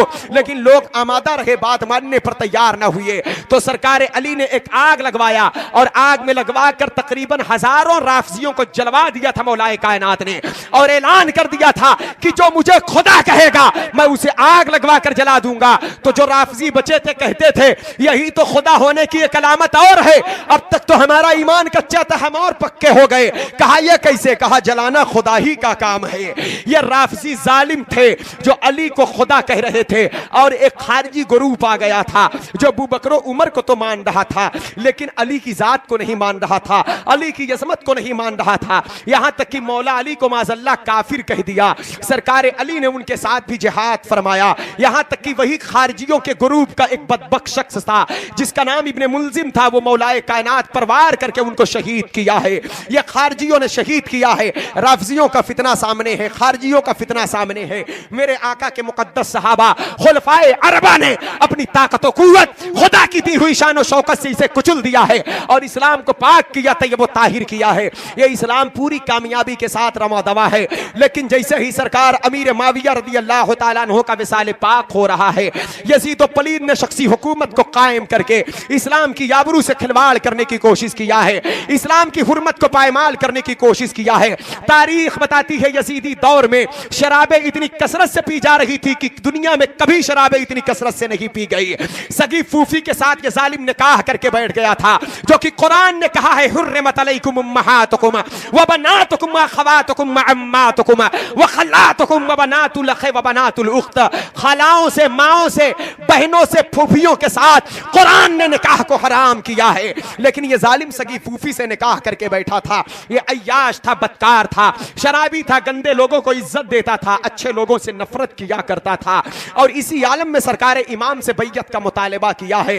जैसे ही वलीद बिन मुगय्यरा को उभारा है मदीने की सरजमीन पर बैयत करने के लिए, मरवान ने वलीद बिन मुगय्यरा से कहा था, जालिम मरवान मदीना शरीफ में बहुत बड़ा मुनाफिक था उस दौर में। यह जालिम ने कहा था कि वलीद बिन मुगय्यरा अगर हुसैन बैयत ना ले तो उनकी कत्ल कर देना। तो वलीद ने कहा था कि यजीद की बैयत के लिए मैं फातिमा के शहजादे को कत्ल नहीं कर सकता। अब हुसैन को बैयत देने के लिए मजबूर किया जा रहा है, और जब हुसैन को बैयत देने के लिए मजबूर किया जा रहा है तो इस्लाम रोज़े रसूल पर तड़प रहा है आकर। इस्लाम ने कहा, आका मैं वो पाक मजहब हूं आपका जो आपके कदमों से लगकर चला हूं। फारान की चोटी से जबले अबू कुबैस से आपने खत्म नबूवत का ऐलान फरमाया है, ला इलाहा इल्लल्लाह की सदा बुलंद हुई है। मक्के की सरजमीन पर यह इस्लाम फैलता फूलता रहा। जब यह कौम सताने पर आमादा हुई तो आपके दामने करम से लगकर मैं मदीना पाक आ गया। यह इस्लाम मदीने की जमीन से चारों तरफ फैलता रहा। इस्लाम की खुशबू से लोग पाकीज़ा होते रहे। न जाने कितने गंदे आए अच्छे हो गए, कितने बुरे आए भले हो गए, कितने जहन्नमी आए जन्नती हो गए, कितने बदकार आए साहिब किरदार हो गए, कितने नापाक आए पाक और पवित्र हो गए। आका जिस इस्लाम की बरकतों को आपने फैलाने के लिए कायनात में पक्का इरादा फरमाया था, यह इस्लाम सारी कायनात में फैले फले फूले। अभी तकरीबन 60 बरस गुजरे हैं हिजरत किए हुए, आपका विसाल हो गया, पर्दा फरमाए हुए 40 ही बरस गुजरे हैं मेरे आका। और आपके विसाले मुबारक ही के बाद आज इस्लाम किसी नापाक हाथ में चला गया है। वो इस्लाम की फूलती हुई पनखड़ी को अपने हाथ में लेकर मसल देना चाहता है। सिद्दीक की सदाकत की जरूरत है, आपने कदमों में सुला लिया है उन्हें। फारूक की अदालत की जरूरत है, आपके कदमों में वो आराम की नींद सो रहे हैं। उस्मान की सखावत की जरूरत है, बाबुल बकी शरीफ के ताजदार बनकर वो महवे ख्वाब है वहां पर। या मेरे आका मौलाए कायनात को आपने मदीना पाक की जमीन से कहीं और रवाना कर दिया, कूफे की जमीन की तरफ। आज इस्लाम को एक ताकत की जरूरत है, एक शरीफुन नफ्स इंसान की जरूरत है, एक पाक तैयब व ताहिर दस्तूर हयात की जरूरत है, निजाम जिंदगी देने वाले एक फर्द की जरूरत है, कुरान की तिलावत करने वाली एक पाकीज़ा जबान की जरूरत है, निगाह नबूवत के फैजान से माला माल होने वाली एक शख्सियत की जरूरत है। कोई मुझ इस्लाम का मोहसिन दे दो आका, कुरान का मुहाफिज दे दो आका, इस्लाम के दस्तूर को बचाने वाली शख्सियत अता कर दो आका। जो इस्लाम तड़प रहा है, सिद्दीक की सदाकत चाहिए आका, फारूक की अदालत चाहिए आका, उस्मान की सखावत चाहिए आका, अली की शुजाअत चाहिए आका, फातिमा की तहारत चाहिए आका। ये आवाज जब रोज़े रसूल पर गूंजी तो रसूलुल्लाह के रोज़े अनवर से एक आवाज आ रही है, ए मेरे पाक मजहब, ए पाकीज़ा मजहब, इन्न दीन इंदल्लाहिल इस्लाम, तू सच्चा दीन है, सच्चा दीन रहेगा, तू पाकीज़ा मजहब है, पाकीज़ा मजहब रहेगा, तू खुदा का पसंदीदा है, पसंदीदा रहेगा, तुझे कोई मिटा नहीं सकता। तू क्या समझ रहा है मैंने तुझे तन्हा छोड़ा है? मैंने तन्हा नहीं छोड़ा है। मैं तो कब्र अनवर में आने से पहले ही कह दिया था कि ऐ मेरे मानने वालों, गम मत करना, परेशान ना होना, दो चीजें छोड़ कर जा रहा हूं, एक कुरान, दूसरी मेरी अहले बैत, इनके दामन को थामे रहना, तुम कभी गुमराह ना होगे। रही बात तुझे सिद्दीक की सदाकत चाहिए तो जा, सिद्दीक मेरे पास है, सदाकत मैंने फातिमा के आंगन में छोड़ा है, फारूक मेरे पास है, अदालत फातिमा के आंगन में मौजूद है, उस्मान मेरे पास है, सखावत फातिमा के आंगन में मौजूद है, अली अगर खुदा के कुर्ब में है तो अपनी शुजाअत को अपने बेटे के हवाले कर दिया है। आज ये इस्लाम हुसैन के पास पहुंचा। फातिमा के शहजादे ने इस्लाम के सफ़े पाकीज़ा मजहब को अपने सीने से लगाया और कुरान मुक़द्दस के तैयब व ताहिर दस्तूर को निज़ाम ज़िंदगी देने के लिए, कुरान के एहतराम के खातिर अपने खून के हर हर कतरे को बहाने के लिए मदीना पाक से रखते सफ़र बांध रहे हैं। जैसे ही मदीना पाक की ज़मीन को छोड़ा है, मदीने के ज़र्रे आवाज़ दे रहे थे कि मदीने से शहे कौनैन का नूरे नज़र निकला, वतन से बेवतन होकर वतन का ताजवर निकला। रोज़े रसूल से जुदाई, फिराक़े रसूल में हुसैन की आंखें अश्कबार है। मक्का आए, वहां नहीं रहने दिया गया। करबला आ गए आप, करबला मुअल्ला में 7वीं मुहर्रमुल हराम को आप पर, आपकी औलाद पर पानी बंद कर दिया जाता है। ये जालिम कौम बेखबर थी, इन्हें पता नहीं था मोहम्मद मुस्तफ़ा के बाग के सब फूल ऐसे हैं जो बिन पानी के तर रहते हैं, मुरझाया नहीं करते। मेरे आका के सच्चे वफादार जानिसार सिपाही सरकार इमाम आली मकाम के साथ हैं। यहां तक कि 9वीं मुहर्रमुल हराम की शब आ जाती है, यजीदियों की तरफ से जंग के नक्कारे बज जाते हैं। मेरे इमाम ने फरमाया कि ए मेरे भाई अब्बास, मेरे भतीजे कासिम, इन जालिमों से जाकर कह दो आज के दिन हम जंग नहीं करेंगे, क्योंकि आने वाली रात जो है वो आशूरा की रात है, वो बरकत की रात है, वो रहमत की रात है। आज हम जी भर के इबादत करेंगे, कल जो करना हो ये कर लेंगे। यहां तक कि शबे आशूरा का वक्त करीब आता है, सूरज गुरूब होता है। बड़े बड़े मशाइख, बड़े बड़े बुजुर्गों ने उस रात को ख्वाब में देखा था कि जिस रिवायत को सरकार बाबा फरीदुद्दीन गंज शकर रहमतुल्लाह अलैह बयान करते हैं, आपके सच्चे वफादार मुरीद खलीफा सरकार महबूब इलाही निजामुद्दीन औलिया रिवायत करते हैं अपने पीर से कि कहते हैं कि जब आशूरा की शब आई थी तो बड़े बड़े बुजुर्गों ने, मशाइख ने ख्वाब देखा था। करबला मुअल्ला की मुकद्दस सरजमीन है, एक खातून अपने आंचल से उस जमीन को साफ कर रही थी। लोगों ने पूछा था, एक खातून आप कौन हैं? इस करबो बला की बेआबो गया धरती को साफ क्यों कर रही हो? यह करबला, ये मुसीबत की जगह, ये बलाओं की जगह है, इस रेत को अपने दुपट्टे से क्यों हटा रही हो? आप कौन हो? तो उस खातून ने जवाब दिया था, कल मेरा मुसाफिर इसी जमीन पर गिरेगा, कल मेरे मुसाफिर का सजदा इसी जमीन पर होगा, कल मेरा मुसाफिर इसी जमीन पर शहीद होगा। पूछा था आपका मुसाफिर कौन है? तो आपने कहा था नहीं जानते मेरे मुसाफिर को, वो करबला का मजलूम है, मदीने का मुसाफिर है, इस्लाम का मोहसिन है, कुरान की इस्तिक़लालो इस्तिक़ामत की चट्टान बनकर कुरान मुक़द्दस के तैयब व ताहिर दस्तूर को बचाने के लिए अपने एक एक कतरे खून को बहा देगा और निज़ाम ज़िंदगी कायनात को दे देगा। मेरा नाम सैयदा मखदूमा फातिमा ज़हरा है, वो मेरा बेटा हुसैन होगा। बुजुर्गों ने चीख दिया था कायनात में, ए मखदूमा कायनात, जिस आंचल से करबला की जमीन को आप साफ कर रही हैं, कल यही आंचल के सदक़े में सारी कायनात की औरतों की मग़फ़िरत होने वाली है। अल्लाह अल्लाह 10वीं मुहर्रमुल हराम की तारीख आ जाती है, यजीदियों के तरफ से जंग के नक्कारे बजे, एक एक जानिसार आ रहे हैं, लड़ते लड़ते शहादत के जाम को नोश फरमा रहे हैं। अचानक मेरे आका की निगाह नबूवत, मेरे सरकार की निगाह नबूवत मदीने की जमीन से उसी मकाम पर थी। मेरे आका ने फरमाया अना मिनल हुसैन, मैं हुसैन से हूँ। हमने कहा आका आप हुसैन से कैसे हैं? कहा कि अगर नहीं देखते तो करबला में देख लो हुसैन को। हमने कहा आका हुसैन को हम करबला में देख रहे हैं, क्या हुसैन करबला पहुंचेंगे तो आप हुसैन से हो जाएंगे? जवाब मिला मेरा हुसैन करबला क्यों गया है तुम्हें खूब मालूम है। ईमान के साथ तुम हुसैन को करबला में देखना, मोहब्बत के साथ तुम हुसैन को करबला में देखना, अकीदत के साथ तुम हुसैन को करबला में देखना। अगर ईमानी निगाह से हुसैन को करबला में देखोगे तो हुसैन करबला में खिलाफत के लालच में नहीं, दीन को बचाने के लिए गए हैं, कुरान को बचाने के लिए गए हैं। अगर दीन है तो कुरान है, कुरान है तो कुरान में मुस्तफ़ा की अज़मत का बयान है, नमाज है तो अजान है, अजान है तो अजान में नबी का नाम है। अगर ये अजानें ना होती तो कौन मुझे जानता? ये कुरान ना होता तो मेरी अजमत को, मेरे इख्तियारात को, मेरे मोजज़ात को, मेरी शान व शौकत को कौन जानता? अगर ये नमाज ना होती तो मेरी अदा कैसे होती? इसलिए अगर इस्लाम है तो मैं हूं, कुरान है तो मैं हूं, नमाज है तो मैं हूं, दीन है तो मैं हूं, इस्लाम है तो मैं हूं। इसीलिए मेरे मुस्तफ़ा ने फरमाया बेटा हुसैन तू मदीने में है मुझसे है, मस्जिद नबवी शरीफ में है तू मुझसे है, तू मिंबर पर है मुझसे है, मेहराब पर है मुझसे है, रियाजुल जन्ना में है मुझसे है, सतूने आयशा पर है मुझसे है, सतूने लुबाबा पर हो मुझसे हो, सतूने वफूद पर हो मुझसे हो, सतूने हिर्स पर हो मुझसे हो, सतूने शरीर पर हो मुझसे हो, सतूने तहज्जुद पर हो मुझसे हो, सतूने जिब्रील पर हो मुझसे हो। बेटा हुसैन जब तक तुम मदीने में हो मुझसे हो, जब तुम करबला जाओगे तो मैं तुमसे हो जाऊंगा, मेरा दीन तुमसे होगा, इस्लाम तुमसे होगा। नबी के कहने का मतलब यह था कि बेटा हुसैन, मदीने से लेकर करबला तक इस्लाम मुझसे रहेगा और करबला से लेके कयामत तक इस्लाम तुझसे रहेगा, तुझसे रहेगा, तुझसे रहेगा। क्या बात है, बेशक, सुभान अल्लाह, अल्लाहु अकबर, या रसूल अल्लाह। जब तक इस्लाम मुझसे है तू मुझसे है, जिस दिन इस्लाम तुझसे होगा मैं तुझसे हो जाऊंगा, मेरा दीन तुझसे होगा, मेरा नाम तुझसे होगा। मेरे आका सल्लल्लाहु ताला अलैहि वसल्लम ने ज़बान मुबारक चुसा कर तैयार किया था। फातिमा का लाल जब करबला के मैदान में पहुंचा है तो फातिमा के लाल से हमने कहा, हुजूर आपसे यजीदी हाथ मांग रहे हैं, आप हाथ दे दें, क्योंकि ये कह रहे हैं हुसैन बैयत कर लो, मुसर्रत व शादमानी की महफिल आरास्ता कर दी जाएगी, बज़्म ऐशो तरम मनाने का मौका दे दिया जाएगा, जिंदगी की भरपूर राहतों से माला माल कर दिया जाएगा।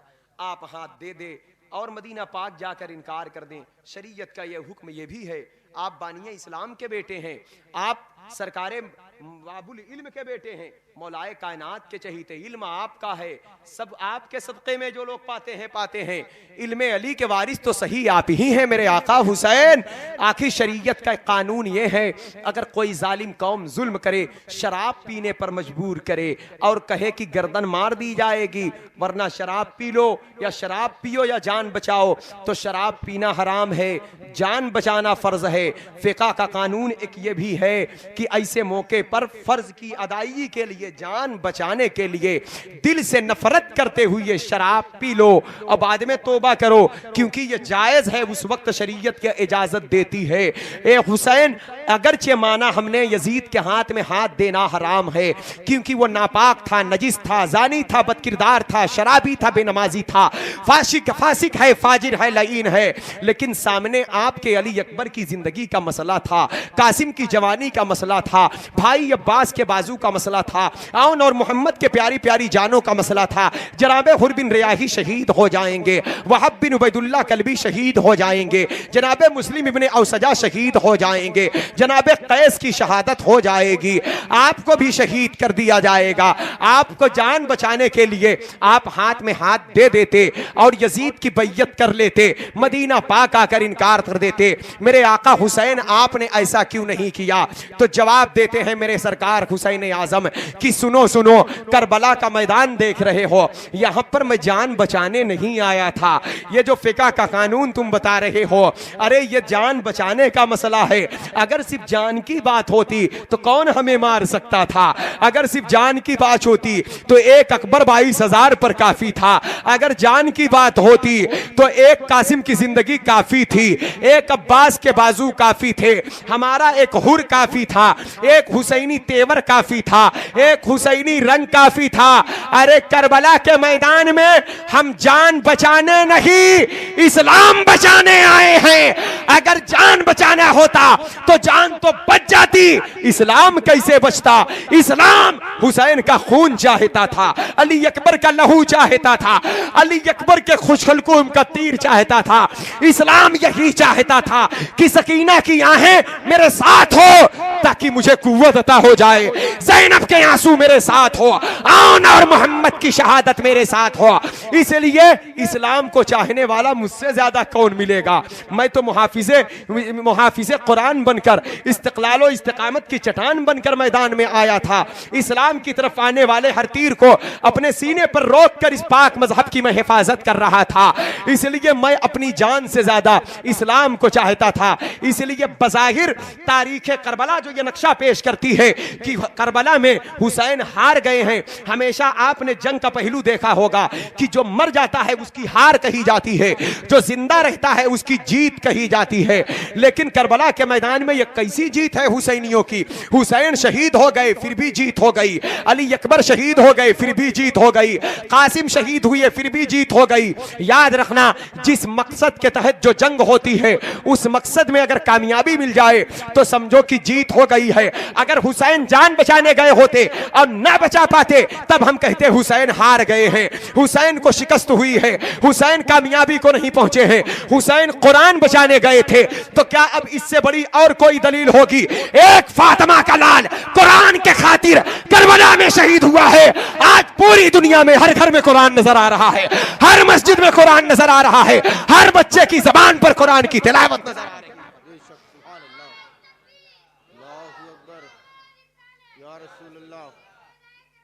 जिंदाबाद जिंदाबाद। और मेरा हुसैन करबला के मैदान में इस्लाम की बका के खातिर अपने वजूद को खतरे में डाला है और आज तक कयामत तक के लिए कुरान की तबलीग का, इस्लाम की तबलीग का, कुरान पढ़ने वालों की जमात का एक सिलसिला भी कायम फरमाया है। करबला के मैदान में आप देखें जरा, जब करबल की वादी नजर आएगी तो दो राह हमेशा नजर आएगी। लोग सोचते हैं ये जंग खत्म हो गई, ये जंग खत्म नहीं हुई है, बल्कि यजीदी हुसैनी जंग सुबह कयामत तक रहेगी। जो जंग करबला से शुरू हुई है और कयामत तक ये जंग चलेगी। यजीद जुल्म सितम, जुल्म बर्बरियत को हवा देने वाला था, हुसैन अखलाक व मोहब्बत का पैगाम देने वाले थे। यजीद मुनाफिकत का लिबादा ओढ़कर ऊपर से मुसलमान और अंदर से कुफ्र छुपाकर 22,000 को भेजा था, और हुसैन इस हकीकत को बेनकाब करने के लिए करबला पहुंचे थे। हजरात गिरामी वकार, तो आज भी यजीदी ऐसे ही ग्रुप में टहलते हैं। कुछ है जो मुनाफिकत लिबादे में मलबूस होकर बज़ाहिर मुसलमान होते हैं, अंदर यजीदियत होती है, अंदर शिम्र होता है, अंदर अब्न इब्न साद होता है, अंदर सनान बिन अनस होता है। इसी तरह मेरे हुसैन ने करबला के मैदान से हमें और आपको आगाह कर दिया है, ये बता दिया है, फातिमा का बेटा कयामत तक के लिए तबलीग करने के लिए जो एक जमात कायम की है। आप जानते हैं जब हुसैन करबला जा रहे थे, जब असगर अकबर मौत के शिकंजे में फंस चुके थे, कासिम अब्बास जैसे अलंबरदारों को मौत ने अपनी आगोश में सुला लिया था, अब वही भयानक मौत मेरे इमाम के सामने रक्स करती नजर आ रही है। तो फातिमा के लाल ने रसूलुल्लाह का मामा निकाल कर जब सर पे सजाया था तो आबिदे बीमार बिस्तर इस्तराहत से उठ खड़े हुए थे।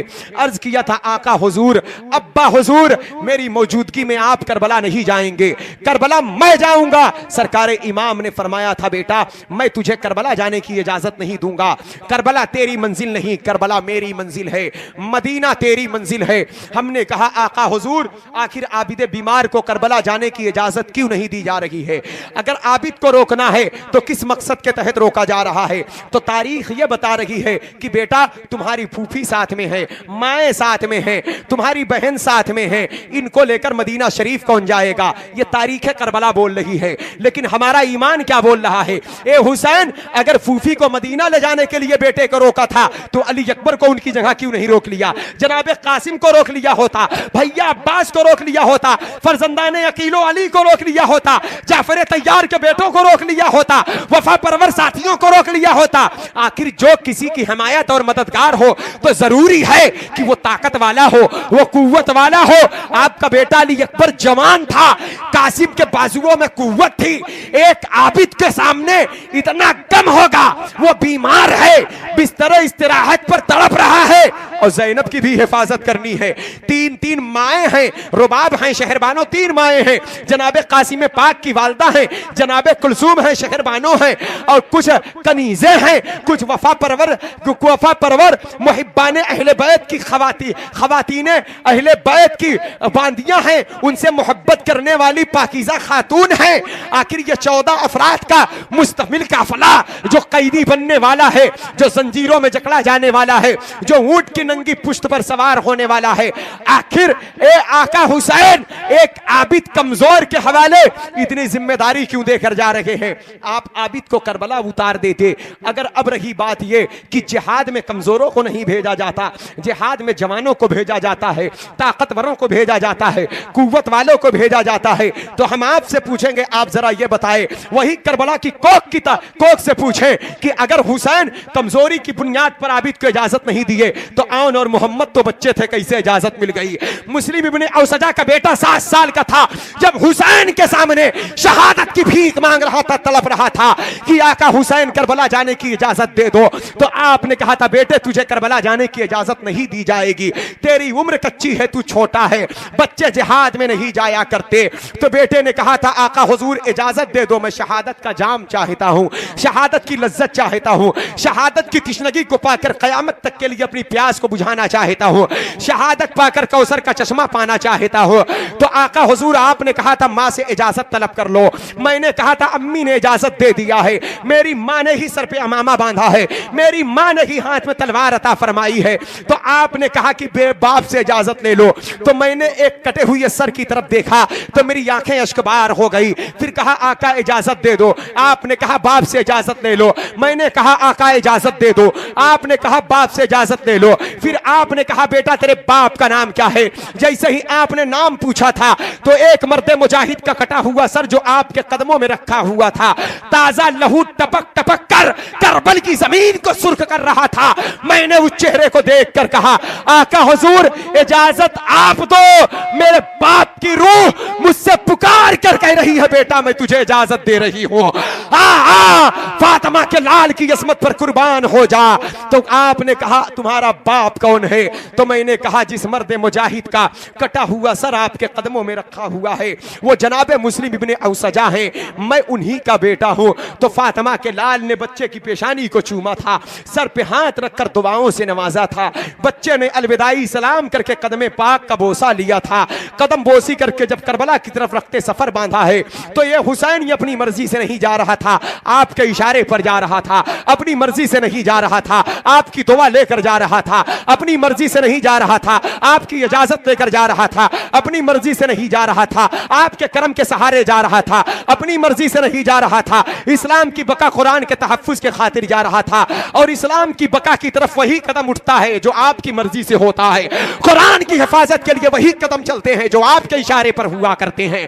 आका हुसैन तो आबिद बीमार को रोका क्यों जा रहा है? 6 माह के बेटे अली असगर को लेकर चले गए, आपने शहादत का जाम उनको नोश करवा दिया। पानी तो एक बहाना था, ये दुनिया अली असगर पर इल्जाम आयद कर सकती है, ये तारीख करबला जो झरोका पेश कर रही है जिससे एक झूठ की बूम निकल रही है कि अली असगर प्यासे थे, तारीख सही है लेकिन ईमान की हकीकत देखो। आले रसूल को जब जब देखना मोहब्बत की निगाह से देखना, ईमान की निगाह से देखना, अकीदत के संगम में डूब कर देखना, तभी आपको आले रसूल की अजमत नजर आएगी। ए अली असगर आप पानी के लिए रो रहे हैं, आपकी मां ने हुसैन के हवाले किया था, हुसैन ने जाकर पानी का मुतालिबा किया था, हमने दामने असगर को पकड़ लिया और तड़प कर कहा आका अली असगर अगर आप पानी के लिए रो रहे हैं तो कयामत तक के लिए सुन्नियों का ईमान मजरूह हो जाएगा, क्योंकि दुनिया को हम ये आवाज देते हैं कि सैयदा फातिमा के बेटे कभी पानी के लिए नहीं तड़पते हैं, तो ये पानी के लिए रोना कैसा, ये पानी के लिए तड़पना कैसा? ये पानी तो आपके घर के सदके में कायनात को मिला है, क्या आप पानी के लिए रो रहे हैं? अगर आप पानी के लिए रो रहे हैं तो हमारा ईमान कमजोर होगा। तो जवाब मिला, अली असगर ने कहा कि कौन कहता है मैं तारीख पानी के लिए रो रहा हूं? ये तारीख करबला बोल रही है, ये तारीख के सफहात बोल रहे हैं, ये मुसन्निफ की कलम की रोशनाइयां बोल रही हैं, ये करबला का मैदान बोल रहा है। लेकिन आओ जरा ईमान की हलावत से पूछो, आओ जरा इश्क की मंजिल से पूछो, आओ जरा कुरान के पारों से हमारी अज़मत को पूछो। हम पानी के लिए नहीं रो रहे थे, अगरचे मैं बच्चा था, मैं बहुत छोटा था, लेकिन मैं सुबह से देख रहा था कि लोग शहादत का जाम नोश कर रहे हैं, शहादत की मंजिल को पाने के लिए लोग पे दर पे कदम को आगे बढ़ाए जा रहे हैं। आप आकर मेरे बाप से इजाजत तलब कर रहे हैं, कभी औन और मोहम्मद इजाजत तलब कर रहे हैं, कभी जनाबे कासिम इजाजत मांग रहे हैं, कभी मेरे भाई अकबर इजाजत मांग रहे हैं, कभी जनाबे हुर बिन रियाही इजाजत मांग रहे हैं, कभी मेरे चचा के बेटे इजाजत मांग रहे हैं, कभी मेरे बाप के चचाजाद भाई इजाजत तलब कर रहे हैं। मैं तो बहुत छोटा था, मैं बोलना नहीं जानता था, मैं चलना नहीं जानता था, मैं तलवार चलाना नहीं जानता था। तो मैंने कहा अब्बा हुजूर मुझे करबला जाने की इजाज़त दो। मैंने इशारा किया लेकिन मेरे इशारे को कोई समझने वाला नहीं था। मैंने तलवार मांगा तो मुझे कोई तलवार देने वाला नहीं था। तो बच्चों की आदत हो जाती है कि बच्चे जब माँ बाप से कोई बात मनवाना चाहते हैं तो वो रो रो कर मनवा लिया करते हैं। तो मैंने रोना शुरू कर दिया। तो हमने कहा जनाबे सरकारे अली असगर, आखिर आप ये क्या कह रहे हैं? ये बात तो दुनिया तस्लीम नहीं करेगी, हम मान लेंगे, आपके अकीदत वाले मान लेंगे, ये मोहब्बत वाले मान लेंगे, लेकिन जिस जहां पर हम इस बाप का इस तस्करा करेंगे फौरन लोग कहेंगे मौलाना उल्टी गंगा बहाने की कोशिश ना करो। 6 माह के बच्चे को क्या समझ होती है कि शहादत किस मंजिल का नाम है, शहादत किस इनाम का नाम है, शहादत किस बुलंदी का नाम है, शहादत किस रिफात का नाम है। ए मौलाना ये क्या बकवास कर रहे हो, सीधी सीधी बात करो। वो पानी के लिए रो रहे थे, प्यास की शिद्दत में तड़प रहे थे, तो हमारी जबान खामोश हो गई। तो जनाब अली असगर ने कहा था कि मेरी भी अक्ल दुनिया देखेगी, मेरा भी शऊर दुनिया देखेगी, मेरी भी तवानाई दुनिया देखेगी, मेरी भी बुलंदी दुनिया देखेगी। अली असगर ये कह ही रहे थे कि चंद संधियां नहीं गुजरने पाई थी कि वही कूफा के पहलू में शहरे गिलान में एक बच्चे की विलादत हो जाती है, जिसको जमाना शेख अब्दुल कादिर जिलानी कहा करता है। बच्चे की विलादत हुई है, ये कौन है? वही हुसैनी बाग के फूल हैं। कौन है? वही हुसैनी गुलशन की एक खुशबू है। कौन है? इन्हीं पर हसनी रंग चढ़ा हुआ है। ये कौन है जो हुसैनी लिबास में मलबूस होकर जलवागर हुए हैं? उम्मुल खैर फातिमा की बतने मुबारक से अबू साले जंगी दोस्त के आंगन में शेख अब्दुल कादिर जिलानी जब जलवागर हुए हैं तो पूरे शहर में रमजान शरीफ का चांद तलू हो गया। 29वीं तारीख आ गई, चांद के देखने के बारे में इख्तिलाफ पैदा हो गया। लोग मुफ्तियान इकराम के पास, काजी शहर के पास, बड़े बड़े फुकहा के पास जा रहे हैं, कोई तहकीक नहीं मिल पाई। सवेरे सवेरे शेख अब्दुल कादिर जिलानी की वालदा के पास लोग आए तो आपने कहा चांद हो गया है। लोगों ने कहा उम्मुल खैर फातिमा ये बताओ चांद की तस्दीक कहां से हुई है? कहा मेरे बेटे अब्दुल कादिर ने तस्दीक कर दिया है। कहा यह कैसे? कहा मेरा लाल आज सुबह से दूध नहीं पिया है। हमने कहा या गौसे आजम आपने दूध क्यों नहीं पिया? कहा क्या तुम्हें नहीं मालूम है कि रमजान के दिनों में नाना जान ने खाने पीने को हराम करार फरमाया है। ये रमजान का महीना है, इसका एहतराम करने वाला मोमिन बन के दुनिया से जाता है। हमने कहा यह शऊर किसने बख्शा है? आपको रमजान की अजमत किसने बता दी? आपको रमजान की अजमत किसने बता दी? कहा कि मेरी अजमत ना देखो इसीलिए तो मैं पैदा हुआ हूं। एतराज अली असगर पर है, जवाब बगदाद से मिलेगा। एतराज हुसैन के बेटे पर है, जवाब उम्मुल खैर का लाल देगा, शहरे गिलान से झूले से देगा।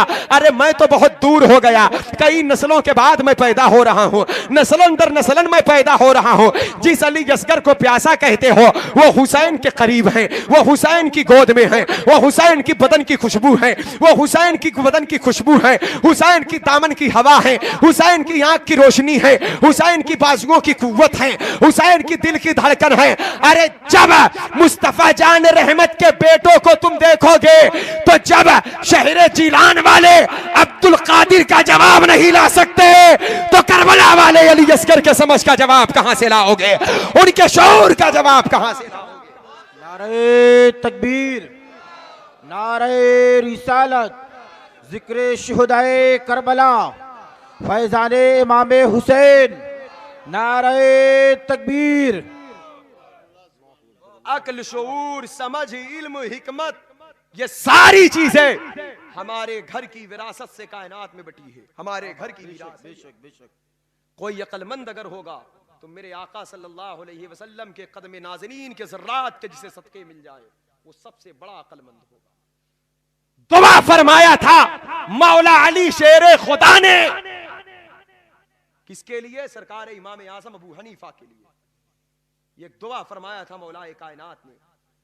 ऐसा इमाम पैदा हुआ अल्लाह अल्लाह की, जिसके इल्म, जिसके अक्ल कि यहां तक कि बड़े बड़े बुजुर्गों ने कहा कि अल्लाह रब्बुल इज्जत ने सरकार इमाम आजम को अक्ल सलीम अता फरमाया था।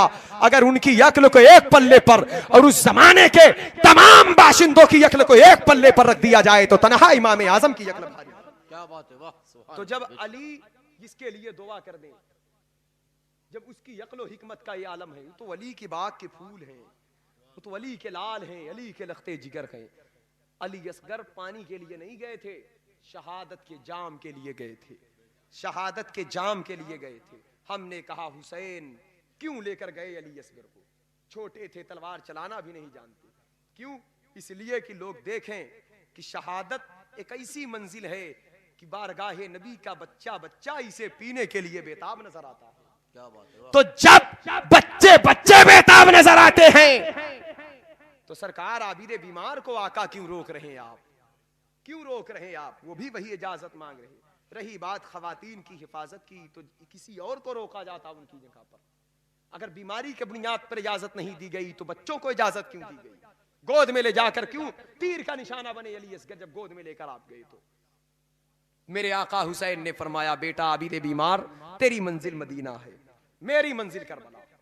ईमान की निगाह से देखना, आज हिंदुस्तान में जो इस्लाम है, हम और आप मुसलमान हैं, कुरान है, अजान है, नमाज है, सदाकतें, अदालतें, सखावतें हैं, सारी बरकतें हैं, जन्नत की राह है, जहन्नम से बचने का इलाज है। जुल्म बर्बरियत, जुल्म सितम को फना करने के लिए हमारे पास हथियार है, और अखलाक व मोहब्बत की दरिया को बहाने के लिए हमारे पास पाकीज़ा किरदार है। तो ये सारी चीजें कहां से मिली? एक बाप करबला गया है तो जितने इस्लाम के नुकसानात हुए थे शहादत हुसैन की बरकत से वो सारे नुकसानात दूर हो गए। लेकिन मेरे आका हुसैन ने कहा था, बेटा आबिद, ये इस्लाम मक्का, मदीना, शाम, कूफा, बसरा के लिए नहीं आया है, बल्कि ये एक इनकलाबी पैगाम है, एक खुदाई आवाज है, ये निजाम जिंदगी है, ये दस्तूर हयात है। ये इस मजहब को हर मुल्क के बाशिंदों तक पहुंचना है, सब तक ये आवाज पहुंचनी है, ला इलाहा इल्लल्लाह। अभी हिंदुस्तान बाकी है, इंग्लिस्तान बाकी है, मशरिक व मगरिब, शुमाल और जनूब के बेशुमार खित्ते बाकी हैं कि इस्लाम का पाकीज़ा कलमा नहीं पहुंचा। ला इलाहा इल्लल्लाह की आवाज़ अभी और मुल्कों में नहीं गूंजी है। मुहम्मदुर रसूलुल्लाह की पाकीज़ा नाम के तराने कहीं नहीं गाए गए। ए बेटा आबिद बीमार, तुझे मदीना जाना होगा, जब तू मदीना जाएगा तब ये सिलसिला आगे बढ़ेगा। आबिद बीमार ने कहा, अब्बा हुजूर, इतनी बड़ी जिम्मेदारी आप मुझे दे रहे हैं, जब मैं मदीना जाऊंगा तो आपकी शहादत का गम मेरे साथ होगा, अली असगर के लहू का रंग मेरे साथ होगा, सकीना की आहें मेरे साथ होगी, ज़ैनब के आंसू मेरे साथ होंगे, अली अकबर की लुटती जवानी का एहसास मेरे साथ होगा, चचा अब्बास के कटे हुए बाजुओं का दर्द मेरे साथ होगा। जब इतनी तकलीफ, इतने मसाइब व आलाम मेरे साथ होंगे तो ऐसे नाजुक माहौल में मैं तो गोशा नशीन बनकर रह जाऊंगा। मैं कैसे हिंदुस्तान तबलीग के लिए जाऊंगा? मुख्तलिफ ममालिक में इस्लाम की प्रचार करने, लोगों को कलमा पढ़ाने, बुत परस्तों की बुत परस्ती के अड्डे पर जाकर ला इलाहा इल्लल्लाह की आवाज में कैसे बुलंद करूंगा? कमजोरी के बायस तो मेरी कमर दोहरी हो चुकी होगी, गम से निढाल हो चुका होऊंगा। चचा जान, वालिदे बुजुर्गवार, आप जानते हैं हम पर वो मुसीबतें आने वाली है और आ चुकी हैं। अगर ये मुसीबतें पहाड़ों पर आ जाती तो वो रेजा रेजा हो जाता, जमीन पर आ जाती तो धंस जाती, लेकिन आज हम उस मुसीबत को बर्दाश्त कर रहे हैं। आपकी शहादत के बाद मंजिल मंजिल पर मेरा इम्तिहान होगा, कहीं सकीना को थप्पड़ मारा जाएगा, कहीं ज़ैनब की चादर छीनी जाएगी, कहीं उम्मे कुलसूम को ऊंट की नंगी पुश्त पर बैठाला जाएगा, कहीं मेरे पांव में बेड़ियां डाली जाएगी, यहां तक कि कैदी बनाकर रस्सियों में जकड़कर जलीलो खार ये दुनिया करेगी। और आप इतना बड़ा बोझ मुझे अता फरमा रहे हैं। कुर्बान जाओ फातिमा के लाल की निगाह बसारत पर। इसीलिए मैंने पहले ही कहा था, हुसैन बाकरामत शख्सियत का नाम है, हुसैन बाअज़मत शख्सियत का नाम है, हुसैन किसी मजबूर मोहताज का नाम नहीं है। हुसैन ने करबला में इस्तिकामत छोड़ा है, सब्र छोड़ा है, दर्द छोड़ा है, इश्क छोड़ा है, दीन पे मिटने का जज्बा छोड़ा है, कुरान की हिफाजत के खातिर खून बहाने का सलीका बताया है। अगर हुसैन ने एक करामत को छुपाया है तो उसी एक करामत की छुपाने की बरकत रही कि हजारों लाखों करोड़ों लोगों को अल्लाह उसके रसूल की मोहब्बत का दर्द अता फरमाया है, इसके रसूल अता फरमाया। अल्लाहू अकबर, या रसूल अल्लाह, जिंदाबाद जिंदाबाद जिंदाबाद। बेटा हुसैन, बेटा आबिदे बीमार, ये हुसैन ने कहा, आबिदे बीमार तू मदीना जा, मेरी मंजिल करबला, तेरी मंजिल मदीना है। अब्बा हुजूर मैं कैसे जाऊंगा?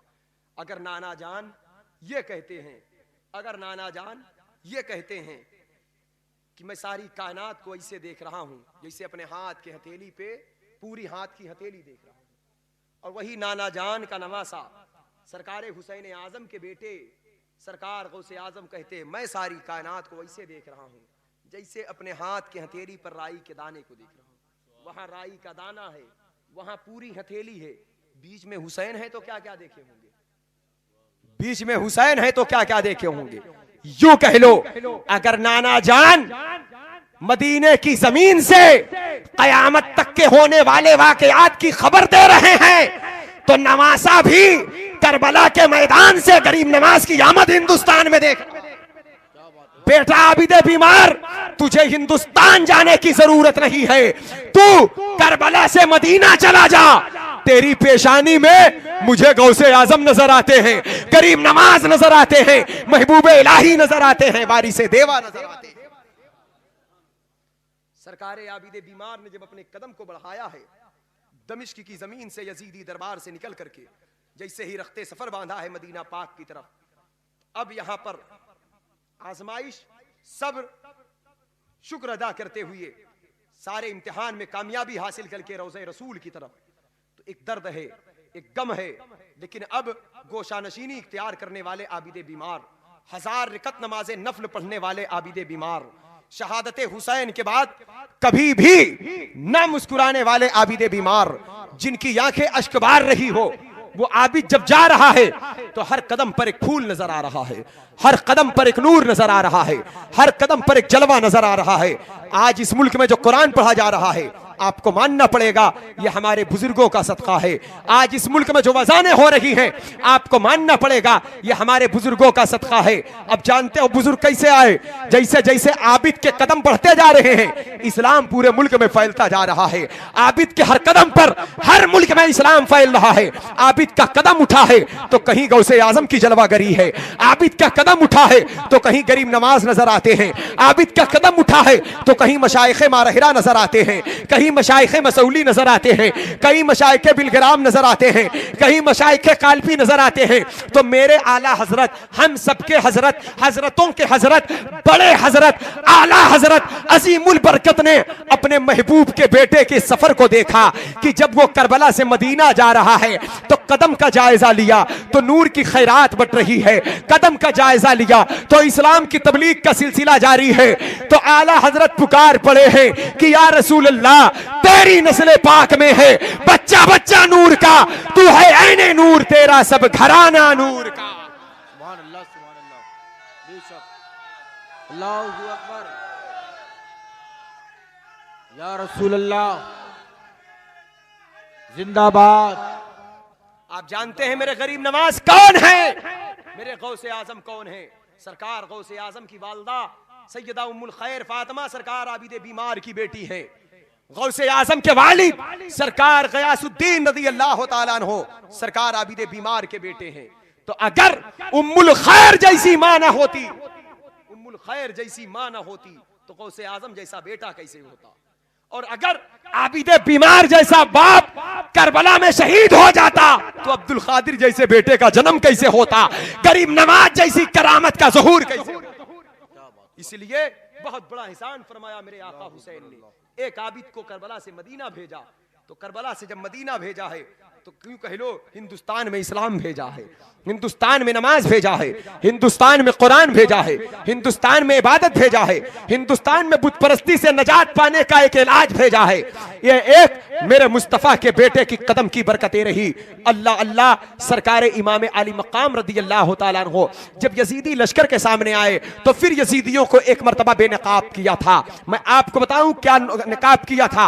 एक रुख देखो तारीख़ करबला का, जब जनाबे हुर के आपके कदम में आए थे तो ये पहली आवाज़ थी हुसैन की तबलीग की।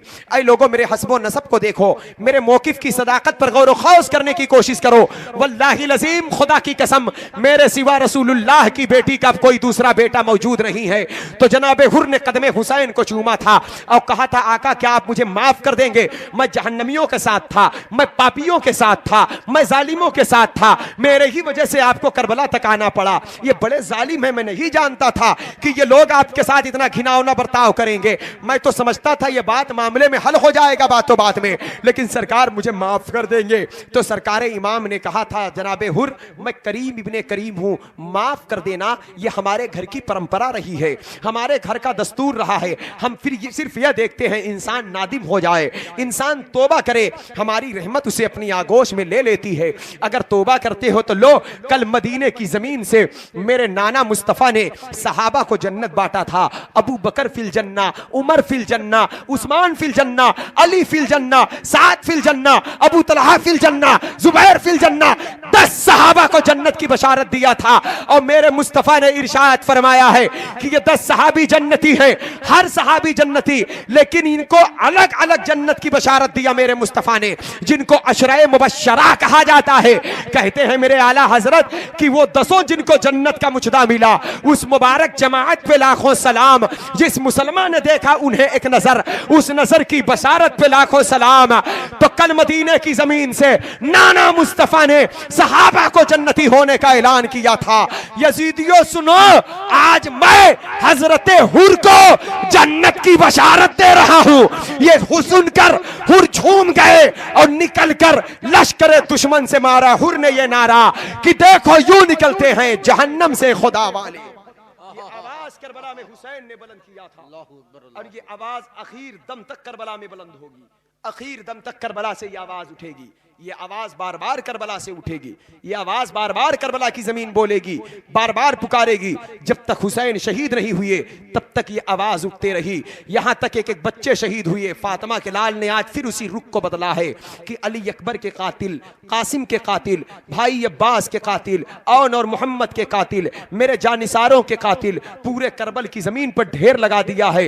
एक बूढ़ा बाप जिसकी उम्र 55 साल 5 महीने 5 दिन की हो चुकी है, लाशें उठाकर कमर दोहरी हो चुकी है, लेकिन अभी भी हम कहते हैं अगर तुम तौबा कर लो तो मैं माफ कर दूंगा। हमने कहा आका हुसैन आप माफ कर देंगे इनको, खूनियों को, जालिमों को, बातिलों को, बदकिरदारों को, बहूदों को, जहन्नमियों को माफ कर देंगे? कहा अगर ये तौबा कर लेंगे तो हम नहीं चाहते कि ये जहन्नम में जाएं। मेरे आका के घर वाले बड़े करीम होते हैं, बड़े मुशफिको मेहरबान होते हैं। उनकी चाहत ये होती है कि अल्लाह के बंदों की बड़ी से बड़ी तादाद जहन्नम की राह से निकल कर राह हक की तरफ आ जाए। हमने कहा हुसैन माफ कर देंगे। कहा कि ताज्जुब की क्या बात है, अगर मैं ऐलान कर रहा हूं तो क्या तुम भूल गए फतेह मक्का की तारीख को? कल मक्के की सरजमीन पर जब फातिहाना शान से मेरे मुस्तफ़ा दाखिल हुए थे, मक्का फतेह हो चुका था। सहाबा कह रहे थे कि आज ईंट से ईंट बच जाएगी, आज हम बदला ले लेंगे। आज हमारी आंखों के सामने वो मौजूद है जो बदरो उहद में तलवार लेकर निकला था, जिसने अमीर हमजा का कलेजा चबाया है, जिसने मेरे आका का दंदान शहीद किया है, जिसने मेरे सरकार पर पत्थर फेंके हैं, जिसने मेरे आका को साहिर, जादूगर, पागल, मजनू कहा है। आज आंखों के सामने वो मौजूद है कि जिसने हम पर इस्लाम को मिटाने के लिए कभी बद्र, कभी उहद, कभी खंदक में सरगंदा रहा। यहां तक कि आज आंखों के सामने कुफ्फारे मक्का मौजूद हैं। इस्लाम मक्का फतेह हो चुका है। फातिहाना शान से मेरे मुस्तफा के जाने का अंदाज ये था कि मेरे सरकार एक ऊँटनी पर तशरीफ फरमा थे, निगाह नबूवत झुकी हुई थी, अल्लाह का शुक्र अदा करते मेरे आका जा रहे थे। सिदरतुल मुंतहा की बुलबुल बारगाह नबी में आकर चहक रही थी। इज़ा जा नस्रुल्लाहि वल फतहु व रअयतन नासा यदखुलूना फी दीनिल्लाहि अफवाजा फसब्बिह बिहम्दि रब्बिका वस्तगफिरहु इन्नहु कान तव्वाबा। मेरे आका अल्लाह की हम्द व सना, तस्बीह व तहलील करते जा रहे हैं। और जैसे ही कुफ्फारे मक्का सामने आए, मेरे सरकार ने फरमाया था, ऐ कुफ्फारे मक्का ये बताओ आज के दिन तुम मुझसे क्या उम्मीद रखते हो? आप जानते हो ये कौन लोग हैं? ये पत्थर बरसाने वाले हैं मेरे आका पर। इतने पत्थर फेंके थे ताइफ की वादी में कि मेरे सरकार के जिसमें नाज़नीन इससे लहूलहान हो गए थे। अल्लाह अल्लाह कि नाले ने नबूवत लहूए मुबारक से तरबतर हो चुकी थी। ये वो कुफ्फारे मक्का है कि मेरे सरकार जब मक्के की सरजमीन को छोड़ रहे थे तो बैतुल्लाह शरीफ के सामने आकर मेरे आका ने कहा था, ए अल्लाह के मुकद्दस घर, ए खाने काबा, ए जलवाए काबा, मैं तुझसे बहुत मोहब्बत करता हूं, तू मुझे बहुत महबूब है, तू अल्लाह का घर है, ए हरम मुकद्दस, ए मक्के की जमीन, तुझसे भी मुझे प्यार है, मैं तुझसे मोहब्बत करता हूं क्योंकि तू मेरा मादरी वतन है, मेरी माँ बाप का वतन है, मेरी जाए विलादत है, तू मुझे बहुत महबूब है। तेरी धरती पर, तेरी कोख में मेरे बाप हजरत इब्राहिम अलैहिस्सलाम की दुआ है, मैं तुझे कभी ना छोड़ता, मैं मक्के की जमीन को छोड़कर ना जाता, लेकिन ये जालिम कौम मुझे नहीं रहने देती। हक बात बताता हूं तो ये पत्थर फेंका करती है, सदाकत का पैगाम देता हूं तो पागल और मजनू कहा करती है, मोजज़ात तलब करती है है तो चांद दो टुकड़े करता हूं। नबूवत और रिसालत की गवाही मांगती है तो कंकरियां गवाही देती है। लेकिन ये बातिल दिलों में हक बात कभी पेवस्त नहीं हो रही है। इनके दिल में कुफ्र छुपा हुआ है, कुफ्र के दलदल धसे हुए हैं। यहां तक कि वो 40 खानदान मक्के की जमीन पर मौजूद थे जब मेरे मुस्तफा ने खत्म नबूवत का ऐलान फरमाया था। उसमें किसी एक कबीले का एक फर्द भी मेरे मुस्तफा का हिमायती नहीं हुआ। पूरे के पूरे 40 खानदान के लोग दुश्मनी पर आमादा हो चुके थे। हाँ, उन्हीं में से कुछ शख्सियतें निकलकर नबी के कदमों का तवाफ किया था, जिनमें अबू बकर सिद्दीक सरे फहरिस्त हैं। आपके खानदान में से चचा सैयदुल शुहदा अमीर हमजा हैं। आपके चचा अब्बास हैं जो बद्र के कैदियों में गिरफ्तार होकर आए थे।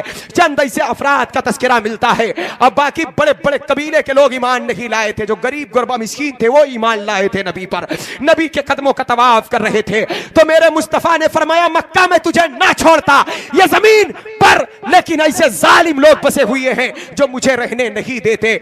आज मेरे आका को जिसने वतन से बेवतन किया था आज मुजरिम बनकर सामने मौजूद है। वो पत्थर फेंकने वालों, वो कांटे बिछाने वालों, वो नबी पर घिनौना बोझ रखने वालों, वो बद्र के मैदान में तलवार चलाने वालों, वो उहद के वादी में 70 सहाबा को शहीद करने वालों, वो दंदाने नबूवत को शहीद करने वालों, वो जिसमें नाज़नीन मुस्तफ़ा को लहूलहान करने वालों, वो मेरे मुस्तफ़ा को वतन से बेवतन करने वालों, आज सहाबा कह रहे हैं ईंट से ईंट बजा देंगे, एक एक वक्त का बदला ले लेंगे, एक एक लम्हे का बदला ले लेंगे। मुस्तफ़ा ने पूछा कि क्या उम्मीद है मुझसे?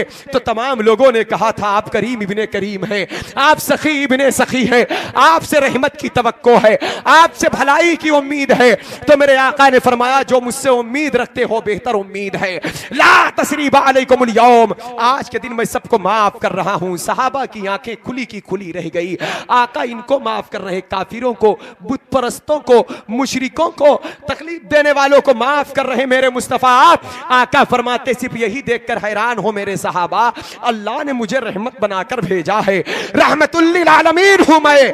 अरे अबू सुफियान जो इस्लाम के कट्टर दुश्मन थे, ये कौन अबू सुफियान थे? यजीद के दादा थे जो ईमान लाए थे फतह मक्का के मौके पर। सरकार अमीर माविया रज़ी अल्लाह तआला अन्हु के बाप थे अबू सुफियान। ये इस्लाम के कट्टर दुश्मन रहे, ओहद के मैदान में सरबराह बनकर गए हैं। बड़ी बड़ी जंगे की, गज़वे खंदक की सिपा सालार भी यही रहे हैं।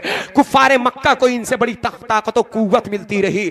लेकिन आज मेरे आका ने फरमाया ये अबू सुफियान का घर है। जानते हो अबू सुफियान के घर में क्या होते थे?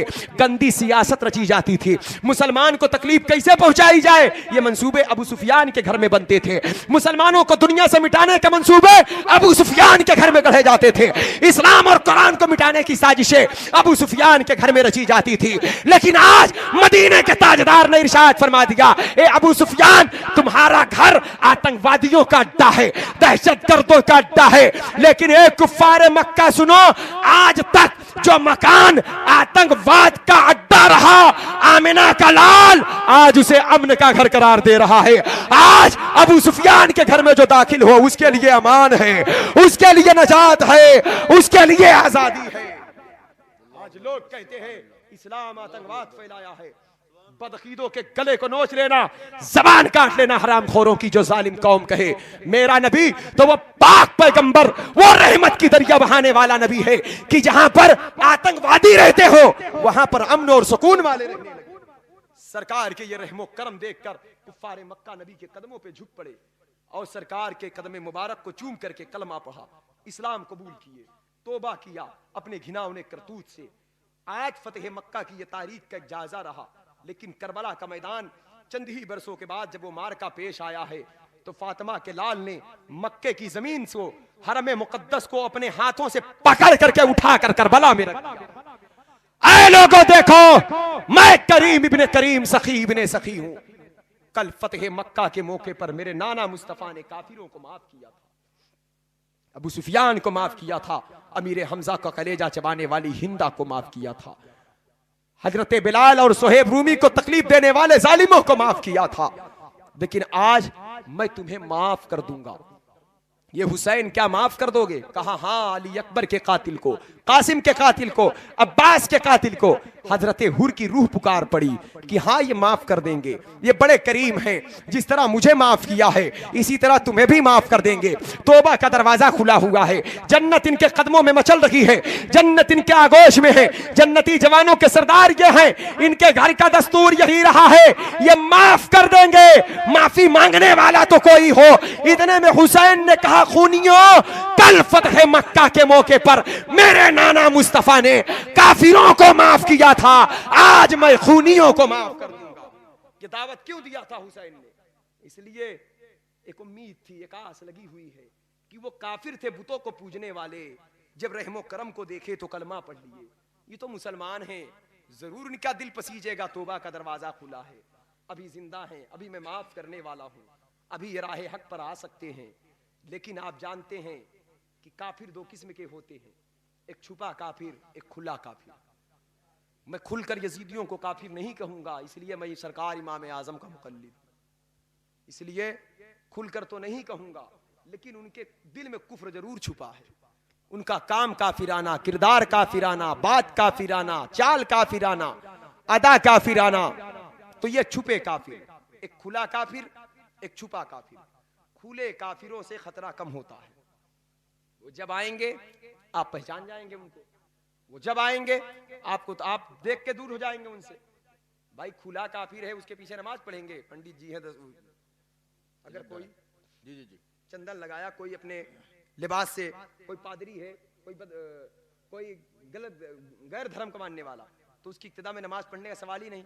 और कोई अंदर कुफ्र छुपा कर आए, मुनाफिकत लेकर आए, जुल्म लेकर आए, गुस्ताखी लेकर आए, बेअदबी लेकर आए, ऊपर दाढ़ी है, टोपी है, कुर्ता है, पैजामा, अल्लाह अकबर, तो इंसान धोखे में पड़ जाता है। अरे ये फला मस्जिद का इमाम है, ये हरम का इमाम है, ये फला मस्जिद का इमाम है। याद रखना मुसलमानों, अगर तुमको सही मुसलमान गलत मुसलमान की पहचान करना है तो कहीं दूर ना जाओ, करबला तुम्हारे सामने है। हुसैन के सामने जो 22,000 भेड़िए थे, वो बुतों को पूजने वाले नहीं, कलमा नबी का पढ़ने वाले थे। लेकिन जो कल मक्के की जमीन पर खुले काफिर थे, वो तो कदम चूम कर कलमा पढ़ रहे हैं। जो छुपा काफिर था, माफी की दावत दे रहे हैं, फिर भी वो दूर जा रहे हैं। तो इसीलिए वो नरम निकले करबला के जालिमों के सामने। कुफ्फारे मक्का ज़ल्म नरम पड़ गए, नबी की रहमत को देखकर कलमा पढ़ लिए जो उस वक्त मौजूद थे। लेकिन नबी का नवासा रहमत की हवा चला रहा है करबला में, लेकिन कोई कदम पर नहीं आ रहा है। यहीं से दो राहें बनी, यहीं से दो राह जब बनी है तो एक राह हुसैनी है, एक राह यजीदी है, और क़यामत तक ये दो राहें रहेंगी। ये जंग खत्म होने वाली नहीं है। और जो यजीदियत को लेकर चलेगा वो हमेशा आले रसूल से बगावत करेगा। जब गरीब नवाज की चादर चूमोगे तो उनको जलन होगी, जब गौसे आजम की न्याज दिलाओगे तो उनको तकलीफ होगी। क्यों? ये यजीदियत की किरदार है। यजीदियों ने आले रसूल से बुग़्ज़ रखा था। आज क़यामत तक जितने आले रसूल होंगे ये नफरत ही करते नजर आएंगे। ये गली गली टोले टोले आपके सामने तबलीग करने आएंगे। अगर आपने इनसे रिश्ता जोड़ लिया, अपना ताल्लुक मजबूत कर लिया, तो मैं एक जुमला दे रहा हूं, आप गौर से रख लेना दिल में, कि नमाजी तो बन जाओगे। अफजलुल इबादात है, आका की आंखों की ठंडक है, दीन का सुतून है, इस्लाम का बहुत अहम रुकन है, मेरे रब की रजा है, मेरे मुस्तफ़ा की अदा है। आबिद बन जाओगे, जाहिद बन जाओगे, साजिद बन जाओगे, इनके साथ रहोगे तो नमाजी तो बन जाओगे, लेकिन हुसैनी नहीं बनने देंगे ये, हुसैनी नहीं बनने देंगे ये। इसलिए ऐसा नमाजी रब की बारगाह में मकबूल नहीं। जो यजीदी हो, नमाजी ऐसा हो जो हुसैनी हो, हुसैनियत का काम भी करता हो, जिस पर हुसैनी रंग भी चढ़ा हो, जिसका किरदार भी हुसैनी हो। इसलिए अगर यजीदियत को तबाह करना है तो हुसैनी बन जाओ, मुनाफिकत को तबाह करना है तो हुसैनी बन जाओ। जहां पर अदब होगा वही हुसैनी होगा, जो बेअदब होगा वो यजीदी होगा। यजीदियों ने बेअदबी किया है फातिमा के बेटों की, मामूली बेअदबी नहीं किया है। आप जानते हैं आज भी ये बेअदबी करते नजर आते हैं। आज भी यजीद को जन्नती होने के लिए पूरी ताकत का जोर लगा रहे हैं। यहां तक कि बाज कर मुकल्लिदों बस मजहबों ने यजीद को सहाबी तक कह दिया है। इन जालिमों से कहो नादानो, मेरे मुस्तफा का विसाल मुबारक इस फारी दुनिया से हिजरी 11 में हो चुका है और यजीद पलीद हिजरी 25 में पैदा हुआ है। नबी के विसाल के बाद जो जालिम पैदा हो यह सहाबी कैसे हो गया? अरे जालिमों, बड़ी मोहब्बत है तुमको, क्या रिश्ता है तुम्हारा उस जालिम से? अरे उस जालिम का घिनौना करतूत देख, शराब वो पिए, तमाशा वो देखे, अय्याश वो हो, नमाजों को तर्क वो करे, सगी फूफियों से निकाह वो करे। सरकार इमाम की विलादत के बाद मदीना पाक की मुकद्दस सरजमीन पर आज मदीने में बेहुरमती कौन कर रहा है? आज सरकार के रोज़े मुबारक पर हाथ उठाने से रोक कौन रहा है? आज नबी पर सलाम पढ़ने से हमें रोका क्यों जा रहा है? आप जानते हो यह काम किसने किया था? यह काम यजीद ने ही पहले किया था। यजीद ही ने इनको सबक पढ़ाया था, यजीद ही ने इनको दस्तूर दिया था, यजीद ने ही मस्जिद नबवी की बेहुरमती की थी कि ये बड़े बड़े पंडित जो वहां पर कुर्सी लेकर बैठे रहते हैं और नबी को मुर्दा तस्वुर करते रहते हैं, यह तबलीगी सिलसिला जारी रहता है। सैयदा मखदूमा कायनात फातिमा ज़हरा, हसन मुश्तबा, आबिदे बीमार, इमाम मोहम्मद बाकर, इमाम जाफर की मजार पर कोई सुन्नी मुसलमान गुजरता है तो मदीने की जमीन से उस आशिक को करबला नजर आता है। लेकिन ये जालिम कौम फातिमा ज़हरा का सदका उस मकाम पर नहीं मांगने देते, आबिदे बीमार की दामने करम की कुर्बत का सदका नहीं लेने देते। ये क्यों? इनको नफरत है। इनके बाप यजीद ने इनको यही पैगाम दिया था कि जब मस्जिद नबवी शरीफ में उसने घोड़े बांधा था, सरकार के रोज़े मुबारक को लीदो पलीद घोड़े ने किया था, मिंबर रसूल पर नापको नापाकी नजासत पहुंची हुई थी। मदीना पाक की मुकद्दस खवातीन को 3 रोज तक अपने जालिम लश्कर पर इस जालिम ने हलाल कर लिया था और न जाने कितनी खवातीन से ज़िना के बच्चे मदीने की सरजमीन पर पैदा हो गए थे। यह जालिम यजीदियों का करतूत था। ये वो यजीद पलीद है आज जिसकी हिमायत में ये गैर मुकल्लिदीन है, उसे जन्नती होना कहते हैं। ऐ जालिम गैर मुकल्लिदीन बदमज़हबो, ए वहाबियो, कौन सी जन्नत है तुम्हारी? किस जन्नत की बात करते हो? उस जालिम को जन्नती बना रहे हो।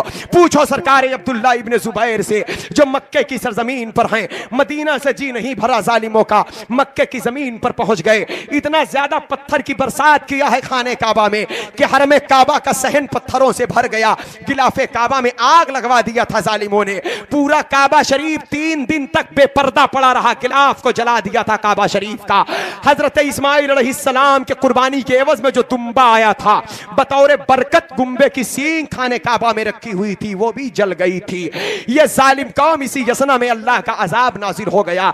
एक खबर आ गई, यजीद पलीद मर गया, रुसवा हो गया, जलील खार हो गया। लेकिन आज फिर भी ये कौम यजीद को जन्नती होने के लिए पूरी ताकत का जोर लगा रही है। आज भी नजदियों का यही अकीदा है। आज भी अरब शरीफ के गैर मुखल्लिद बदमज़हबों नजदी हरामखोरों का अकीदा यही है। कोई सहाबी कहता है, कोई जन्नती कहता है, कोई उसके मध्य सराई कर रहा है। अरे जालिमों, तुम्हें तौफीक नहीं मिलती है। मैं कहता हूं हुसैन की, आप यजीद की यजीदियत पर बड़ा नाज है तुमको, हुसैन की जज़मत पर, हुसैन की मकामो मंजिलत पर, हुसैन की शहादत उज़्मा के ताल्लुक से, हुसैन की रिफतो बुलंदी के ताल्लुक से बारहा आपको हदीसें मिलती नजर आएंगी, सहाबा के अखवाल मिलते नजर आएंगे। लेकिन कहीं भी यजीद की तुम तारीफ दिखा दो, कहीं मेरे मुस्तफ़ा ने यजीद की कोई बशारत दिया हो, यजीद के ताल्लुक से कोई उसकी बड़ाई बयान की हो। हाँ हाँ, इतना जरूर दिया है कि बनु उमैया का एक शख्स होगा जो मेरी उम्मत में फितना फसाद बर्पा करेगा। वो बनु उमैया का शख्स कौन था? वही यजीद पलीद था जो तुम्हारा हामी मददगार बना हुआ है। क़यामत के मैदान में तुम यजीद के साथ रहोगे, अल्हम्दुलिल्लाह हम हुसैन आजम के साथ रहेंगे। जानते हो इसने क्या बेअदबी किया है? यजीद पलीद जब इसके दरबार में खानवादे अहले बैत को लेकर जाया गया तो 14 अफराद को एक ही रस्सी में जकड़ा गया था और सबकी गर्दन आगे झुकी हुई थी। तो यजीद पलीद ने पूछा था कि तुम लोग आगे झुके क्यों हो? तो सैयदा ज़ैनब पाक ने कहा, नापकार जरा गौर कर, एक ही रस्सी में 14 गर्दनों को बांधा गया है। हमारी सबसे छोटी बच्ची कम उम्र की जो है उसका नाम सकीना है, और जब हम सीधे खड़े हो जाते हैं तो रस्सी इतनी छोटी है है कि उसके गर्दन टाइट हो जाती है जब सीधा खड़े होते हैं, इसलिए ताकि सकीना को तकलीफ ना हो, इसलिए हम 14 लोग झुक कर चल रहे हैं। तो जालिम यजीद तरस खाने के बजाय ठट्ठे मार कर उस वक्त हंसा था। शराब के नशे में मस्त हाथी की तरह अहले बैत अतहार के साथ खिलवाड़ कर रहा था। आप जानते ये जालिम किस दरिंदे का नाम है? आज जिस यजीद को जन्नती होने की बात ये नजदीक कौम कर रही है, चुल्लू में डूब कर मर जाओ, तुम छुपे हुए काफिर हो, तुम्हारा काम यजीदी है, 14वीं सदी के तुम यजीद हो। अरे तुम उस यजीद को जन्नत की बशारत दे रहे हो जिस यजीद को कयामत तक लोगों ने लानती कहा है, इमाम अहमद इब्न हंबल ने काफिर कहा है, कुरान की नस से साबित किया है। ए जालिम कौम जरा देख यजीदी किरदार। सैयदा ज़ैनब पाक हैं, दमिश्क का कैद खाना है, उस कैद खाने में कोई रोशनी नहीं थी। उस कैद खाने से जब कोई परिंदे उड़ते जाते थे, कोई परिंदे शाम को चहचहाते जाते थे, तो सैयदा सकीना कहती थी, फूफी जान ये परिंदे आवाज देते कहां पर जाते हैं? तो सैयदा मखदूमा ज़ैनब पाक ने कहा था, बेटी सकीना ये परिंदे जब शाम होती है तो अपने घरों की तरफ जाते हैं। तो सकीना ने कहा था, फूफी जान हम भी कब अपने नाना जान के मदीना की तरफ जाएंगे? न धूप नजर आती, न चांद की चांदनी नजर आती। एक दिन आबिद बीमार ने देखा सैयदा ज़ैनब पाक बैठ कर नमाज पढ़ रही थी। आबिद बीमार वफादार भतीजे ने कहा, फूफी जान क्या वजह है, आज से पहले मैंने आपको बैठकर नमाज पढ़ते नहीं देखा, आज आप बैठकर नमाज क्यों पढ़ रही हैं, इसकी क्या वजह है? तो आबिद बीमार ने कहा था, आबिद बीमार की आवाज पर कहा था सैयदा ज़ैनब पाक ने कि बेटे आबिद, यजीदो पलीद हमारे पास इतना मुख्तसर खाना भेजता है कि एक बच्चे के खाने के बराबर भी नहीं रहता। 40 दिन हो चुके हैं, मैंने अपनी जबान में एक दाना नहीं डाला है। बेटा मेरे बदन में ताकत और कुव्वत नहीं है, इसलिए अल्लाह की फराइज की अदायगी मैं बैठ कर ही कर रही हूं। ये जालिम दरिंदे यजीदी को ये लोग जन्नत की कहते हैं। आप अंदाजा करें, जुल्म सितम की इंतहा कर दिया था इसने, आले रसूल की बेअदबी किया, ज़ैनब पाक की बेहुरमती की। इब्ने ज़ियाद लोग कहते हैं उल्टी सीधी तावीलें करते हैं, गलत मलत तवारीखें पेश करते हैं कि यजीद हुसैन के कत्ल पर राजी नहीं था। आओ जरा देखो, इब्ने ज़ियाद है एक शख्स के साथ चला जा रहा है जिस शख्सियत का नाम काजी शुरीह था। काजी शुरीह ने पूछा कि इब्ने ज़ियाद मैं बताऊं तुम अपने दिल में क्या सोच रहे हो? कहा हाँ बताओ क्या सोच रहे हो? कहा मेरा ख्याल है तुम ये सोच रहे हो कि मैं हुसैन को कत्ल ना करता तो अच्छा होता। तो इब्ने ज़ियाद ने कहा हाँ हाँ मैं यही सोच रहा हूं, लेकिन मैं मजबूर था, अगर मैं उन्हें कत्ल ना करता। तो यजीद ने कहा था, इब्ने ज़ियाद अगर तू हुसैन को कत्ल ना करेगा तो मैं तेरा कत्ल कर दूंगा, क्योंकि यजीद को सबसे बड़ा जो खतरा था वो हुसैन से था, वो अय्याश था, अय्याशी को रुकावट हुसैन थे। वो चाहता था कि हुसैन को मिटाकर अय्याशी खुल्लम खुल्ला की जाए, शराबे पी जाए। वो दुनियादार था, वो दुनियादार था, अल्लाह का खौफ उसके दिल में नहीं था, वो जहन्नमी था और उसके ही घिनौने करतूत की खबर हमारे रब ने दिया है। अल्लाह ने अपने महबूब पर वही नाजिल फरमाया कि ए महबूब जहन्नम में बड़ा दर्दनाक अजाब है, लेकिन पूरी दुनिया में जितने जहन्नमी होंगे सबको आधा अजाब दिया जाएगा जहन्नम का, और जहन्नम का आधा अजाब सिर्फ यजीद और उसके लश्कर वालों को दिया जाएगा, तुम्हारे बेटे के कातिलों को उसका अजाब दिया जाएगा। और जाते जाते मैं एक बात और अर्ज कर दूं, देखो आज अगर कोई यजीद का हिमायती है तो उससे कह दो अपने चेहरे की हिफाजत करे, अपने आंख की रोशनी की हिफाजत करे, कयामत के मैदान में इनके चेहरे देखने के लायक नहीं रहेंगे। यहां तक कि बुजुर्गों ने ख्वाब में देखा अल्लाह के नबी सल्लल्लाहु अलैहि वसल्लम की बारगाह नाज में कुछ लोग पेश किए जा रहे हैं, सरकार उनके चेहरे पर निशान लगा रहे हैं, तो उनकी आंखों की रोशनी चली जा रही है, उनके चेहरे दर्दनाक भयानक हो जा रहे हैं। एक बूढ़ा शख्स हाजिर हुआ, उस बूढ़े ने कहा आका मैं कत्ल करने नहीं गया था, मैं यजीद के लश्कर में नहीं था। तो मेरे आका ने फरमाया मैं गैबदा पैगंबर हूं, लोगों के दिलों के हालात से बेखबर हूं, अगर तू करबला में नहीं था लेकिन दिल में ये जरूर सोचता था कि हुसैन कत्ल कर दिए जाएं। तो तेरी ये सोच गंदी थी, उस सोच की बुनियाद पर तू जहन्नमी है।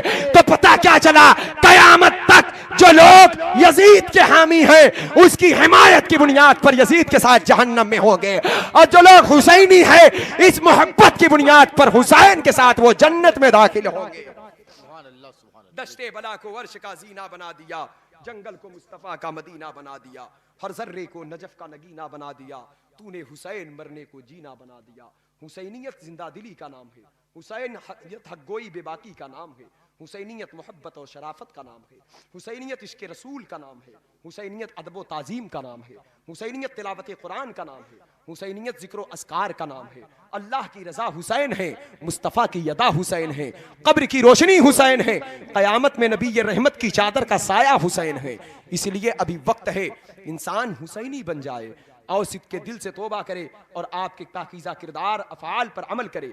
और अगर मुसीबतें आए, दुख गम आए, परेशानी आए, तो उठाकर करबला देख ले, उसकी बरकत से अल्लाह उसको सब्र अता फरमा देगा। जिक्र हुसैन की बरकत से अल्लाह उसे सब्र जमील अता फरमा देगा, इस्तिकामत फिद्दीन अता फरमा देगा। हमसे बोलने में कसद ज़ामन कोई गलती कोई खता हो, अल्लाह ताला माफ फरमाए। पढ़े अस्तगफिरुल्लाह रब्बी मिन कुल्लि ज़ंबि व अतूबु इलैहि, ला इलाहा इल्लल्लाह मुहम्मदुर रसूलुल्लाह व मा अलैना इल्लल बलाग।